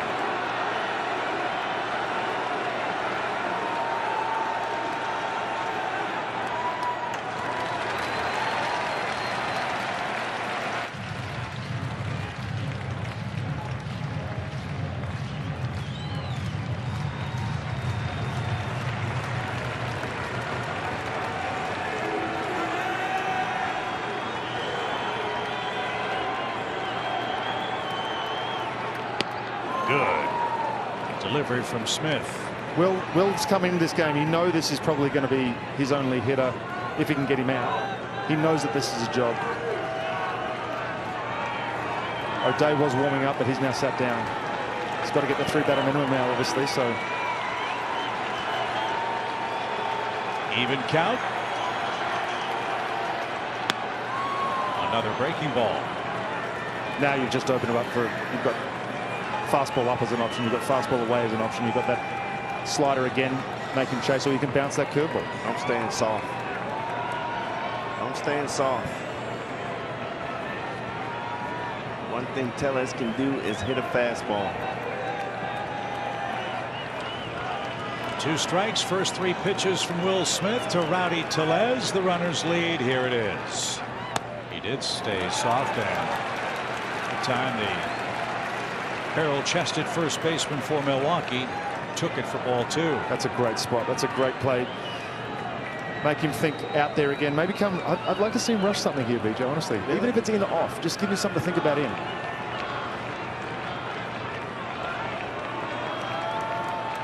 That's where he's going. That's a bad miss. Yeah, that's uncompetitive. That's non-competitive. It's not even going to make him offer it that. He's already seen 3 pitches, 4 pitches out that way. He's been leaning out that way. He's looking out there. Players want to see that man leading off the home ninth. Now the crowd's into it here at American Family Field.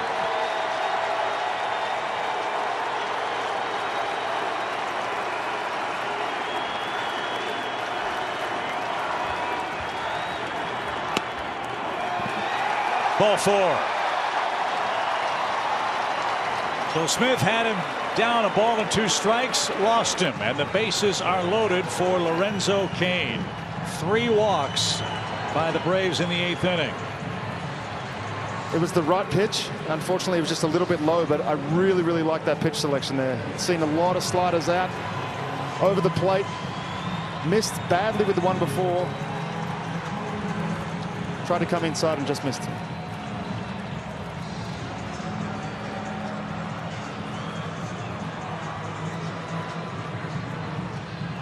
Jace Peterson will pinch run for Tellez at first. But the game in the hands of Lorenzo Cain.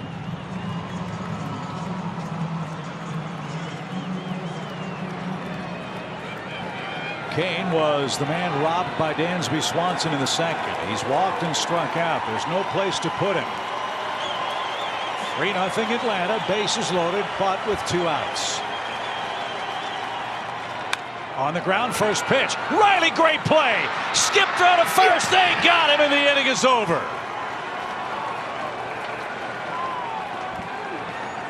After walking 3 guys in the inning, Cain swings at the first pitch with the bases loaded, and Austin Riley with a great play gave ground, scrambled to his feet, and threw a strike to Matt Olson to put out a huge 8th inning fire. 3-0 Atlanta. This game came off the bat of Marcell Ozuna in the 8th inning. That young lady behind the plate was trying to put the hex on Marcell.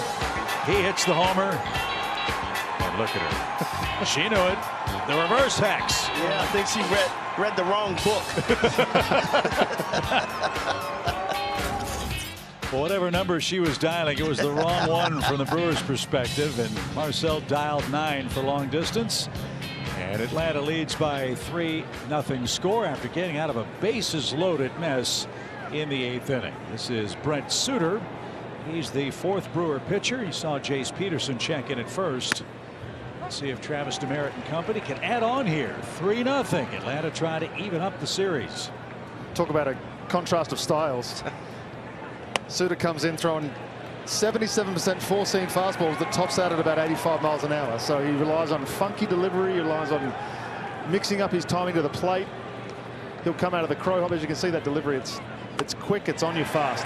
Yeah, and Travis never saw this guy before. He's looking more at the motion, and next thing you know, that ball's up on you.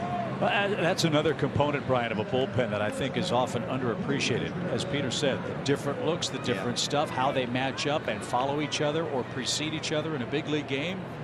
That's an art form, too. I'm telling you, the more funky motion you have, sometimes better. You may not have the stuff, but if you have that motion that distracts a hitter, I mean, you can live by that and be in the league for a long time. You look at one of the best, besides the Braves, one of the best bullpens in the game was the Rays for the longest time. And they used to go out and find guys that would have different arm angles. So it'd almost be like you'd have someone come out and they'd never be the same guy. You'd never have 2 submarine guys. You'd never have 2 over-the-top guys. You'd have a lefty submarine guy. You'd have a righty submarine guy. It'd be all over the map. 1 ball, 2 strikes for William Contreras. He's grounded out 3 times tonight. Boy, great job behind the plate. This one lifted out of play, starting with Tucker Davidson, who's 3 outs away from his first big league win tonight. And it was Colin McHugh, an inning and 2/3 shutout. A.J. Minter, an inning shutout. Will Smith, with a little help from Austin Riley, a lot of help actually from Austin Riley, to get the inning-ending ground ball from Lorenzo Cain. He swung at the first pitch, with the bases loaded after the Braves walked 3 hitters. Thank you.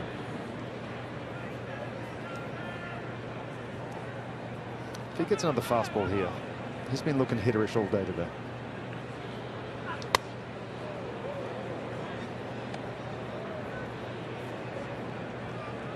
Two and two. Don't forget to stick around for Braves Live, presented by Xfinity. That follows us in Milwaukee. Fly ball center. Cain drifts back, but that's the deepest part of the ballpark. And Contreras is the second out. Game 3 of the series tomorrow afternoon. Will the roof be open or closed? Don't know that, but guys, we do know we have an awesome pitching matchup. Our team comparisons brought to you by Landmark. Boy, you better bring whatever you need to bring for a wonderful pitching matchup tomorrow. These guys have been so good for the last couple of years. 2 of the best in the game. Max Fried, since the All-Star break, 12-4. Corbin Burns, 8-3, but that's similar ERAs, similar whips, similar opponent's average. It's just these two are carbon copies of each other. One throws left-handed, one throws right-handed. Mile high pop up by Adam Duvall. That one curling into the seats, foul.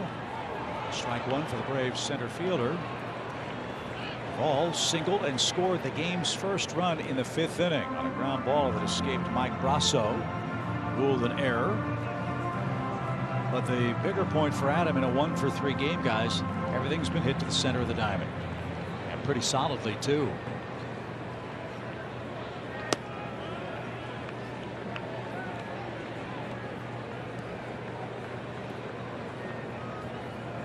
He has good numbers against Brent Suter.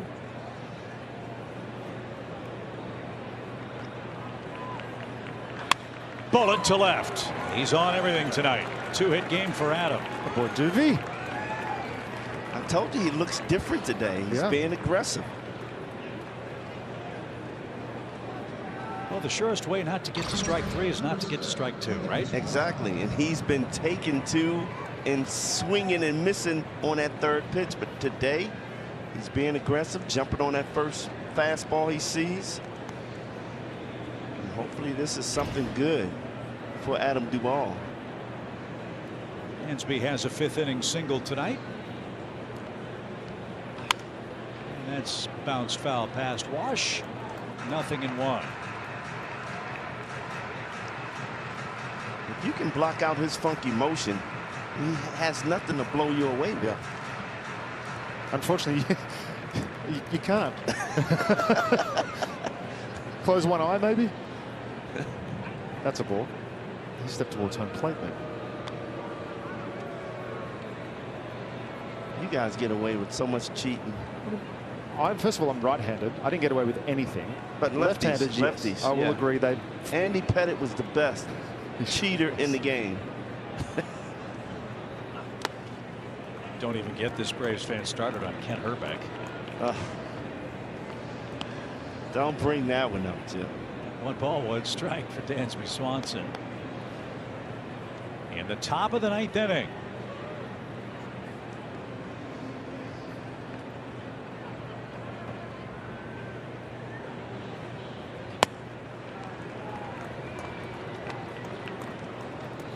Braves have been so very patient, and by patient I mean not just looking for walks, but they're being selective at the pitches they want to offer at. Not always getting hits, but a great job of putting the ball in play for the most part tonight. It's made a big difference. 3 runs on 6 hits.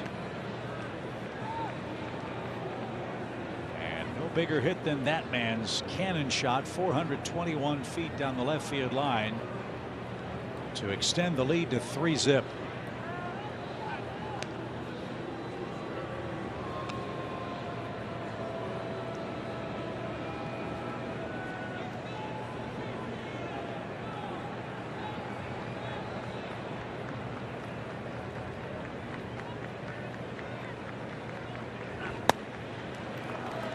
Dansby takes ball 4.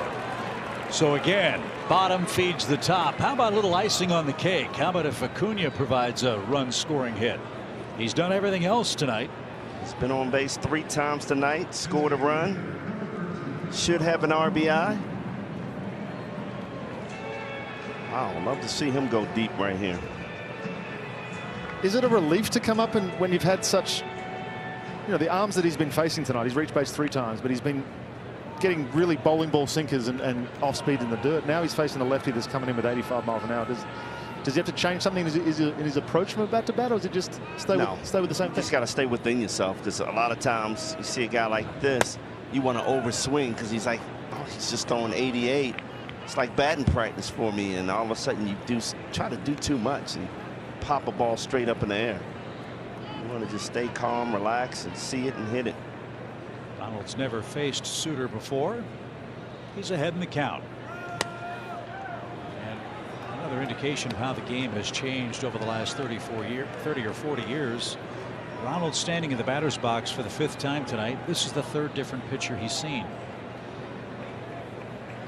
3 times Hauser, Boxberger once, now Brent Suter in the 9th with 2 outs.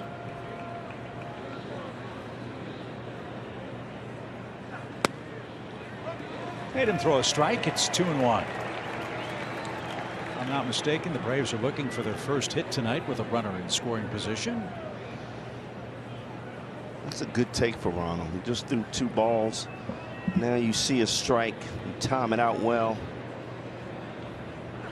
Especially having not seen him before, right? Right. You do have the left-hand hitting Matt Olson on deck. So you can understand the care with which Suter is working with the right-hand hitting Ronald Acuna Jr. here. But if he walks him, then you load him up and there's no place to put Matt. We'll see how it plays out.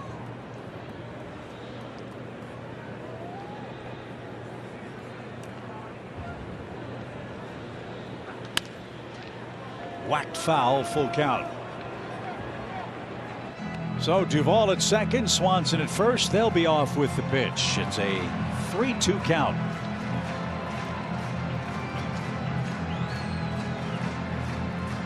Braves have 2 pitchers in the bullpen. Kenley Jansen, if it stays 3-0. Somebody else is up. Can't see the number. I think it's O'Day. If it's a bigger lead. There's ball 4. The bases are loaded. They work around Acuna. So Matt Olson, the stage is yours. Ronald Acuna Jr. is aboard for the 4th time in tonight's game. An error, 2 walks, an infield hit. What a nice first game for Ronald Acuna coming back. And that's after missing, what, 6 games? When you come back and you're patient, you take your walks. I mean, superstar. Superstar, that's right. It is O'Day warming up just in case they score another run here. Chris Hook is the Brewers pitching coach, out for another visit. No place to put Matt Olson as the Braves look to deliver a knockout blow here in the 9th inning. Matt Olson loves hitting off left-handers. 39 home runs last year, 22 off left-hand pitchers.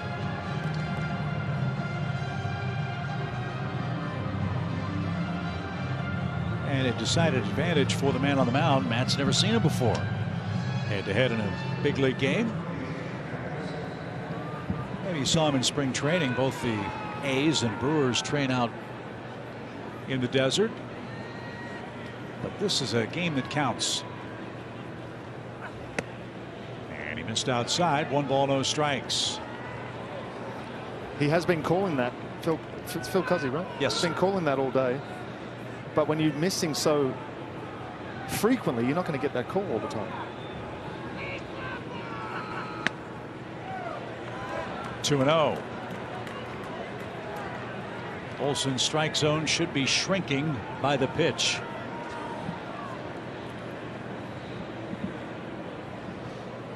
You're going to take your chance, Peter, right here, 2-0. This is when you're allowed 1 swing out of your shoes? Yes. Got a struggling left-hander out there trying to find the strike zone, not want to walk you.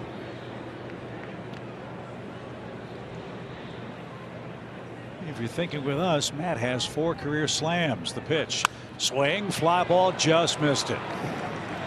That's going to curl out to left. Taylor is there. He's got it. And that will retire the side. To the bottom of the 9th we go. The Braves try to even the series. They lead 3-0 in game 2.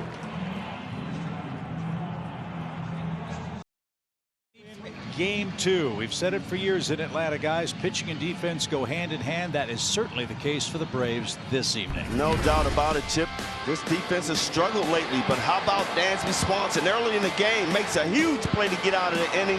Raleigh looking like a young Chipper Jones, bare hand. And what a big play here, bases loaded.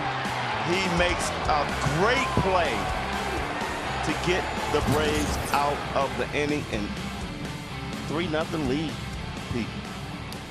So a couple of changes to the Braves. Heredia's in left, and guess who's in to pitch? Kenley Jansen. Spoke to him on the bus. He said he's rocking, ready to go. Went multiple, including 5-out save against Padres on Saturday. So his workload's been pretty heavy. I think, Chip, you told me the last time he did that was the last game with the Dodgers in 2021. That's correct. So he's had a day off now. And let's hope he has a nice, easy 9th inning, a no-drama 9th. Jansen has 25 consecutive saves in 25 opportunities. He's got 8 this year for the Braves. This would be number 9 as he tries to preserve Tucker Davidson's first major league victory. Mike Brasso will be the first man. Strike called outside corner. That is such a beautiful pitch. It's so effortless. It just looks so easy for him to be able to throw that cutter. It's a natural cutter that just comes at him. It's great movement on his pitches. I mean, every pitch he throws moves.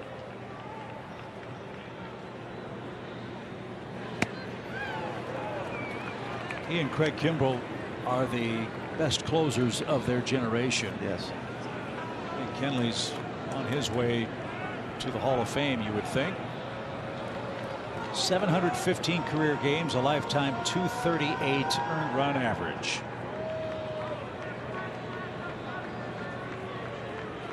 And while those aren't starter's innings, when you consider the stress that a closer deals with in games like this, traffic in the 9th inning, unbelievably good work. And you're talking about a pitcher pitched in playoffs for the last 4, 5, 6 years. Got a season of playoffs under his belt. Right. No balls, 2 strikes for Mike Brasso. That's high. That ERA is the 4th lowest in Major League history for pitchers with at least 715 games. Walter Johnson, Mariano Rivera, and Billy Wagner. Billy Wagner are on that list. That is. Billy Wagner's been in the Hall of Fame. Should be. It's a great list. 1 ball, 2 strikes. Nobody on or out. 9th inning. Swing and a miss. There's the all-important first out. That is such a dominating pitch, and that's all he used to throw. So he got away with that for 7, 8 years, first 7, 8 years of his career, where he would just throw this cutter and look at the movement. It's just got no chance as a hitter. But then now he's throwing a slider.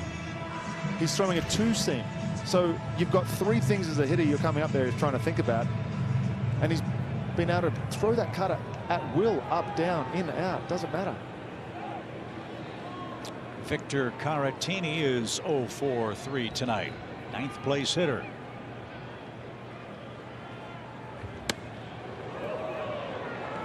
Stand up real quick.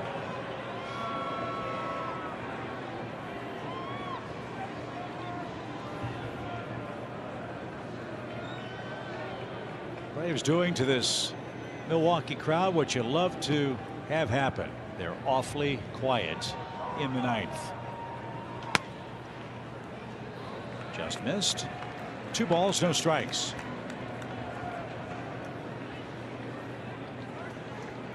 Three runs on 6 hits for the Braves. No runs, 5 hits for Milwaukee. The Brewers have stranded 10 men on base. But the Braves have made pitches when they've had to tonight.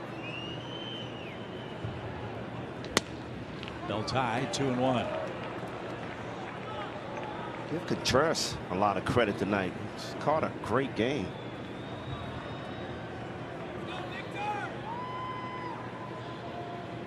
Austin Riley, the rover in shallow right for the Braves, as Kenley goes back to work with his 2-1 pitch. Right down Wisconsin Avenue. 2-2. He's so methodical in the way that he goes about it too. You can see that he's just thinking through every single pitch. Has a plan. Knows what he wants to do. Knows who he is. So easy flowing though out of his hand. Like you said, that natural cutter is just cutting so much, and he's mixed in a little slider with that. Used to be a catcher, but he used to throw some straight fastballs, but you don't see that anymore. That's the pitch he wanted action on. Didn't get the result he likes. Now it's a 3-2 count.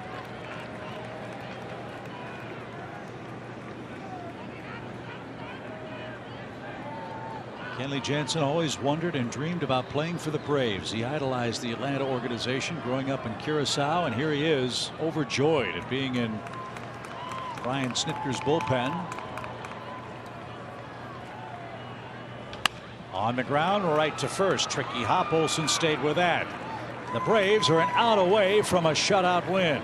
2 down. Back to the top. Colton Wong, the batter. Chip, do you know who his favorite player was? Brian Jordan. No. The crime dog. Fred McGriff. Fred McGriff was his favorite player. And he was a catcher. I was like, how did you pick Fred McGriff?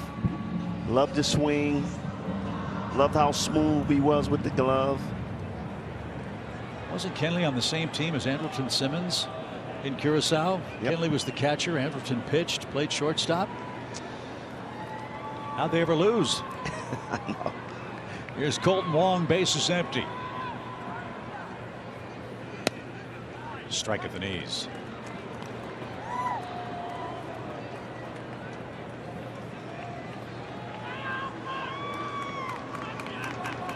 Braves are looking to twirl their second shutout.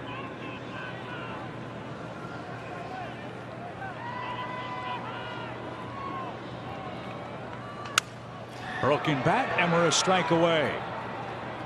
Talked earlier about the similarities between pitchers and hitting mechanics. What he's doing there in that move when he closes his hip and keeps his hip closed, that's exactly what he's teaching himself. He's telling himself, keep the front shoulder, keep the front hip closed, drive everything towards your target, just like hitters do, keeping that front shoulder on. All right. Ronald returned and was a fearsome force on base 4 times tonight. Scored a run, stole a base as the DH. Marcell Ozuna hit a 2-run homer to make it 3-0.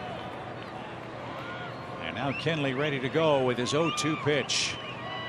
Swing and a miss. The Braves beat the Brewers 3-0. A shutout win to even the series.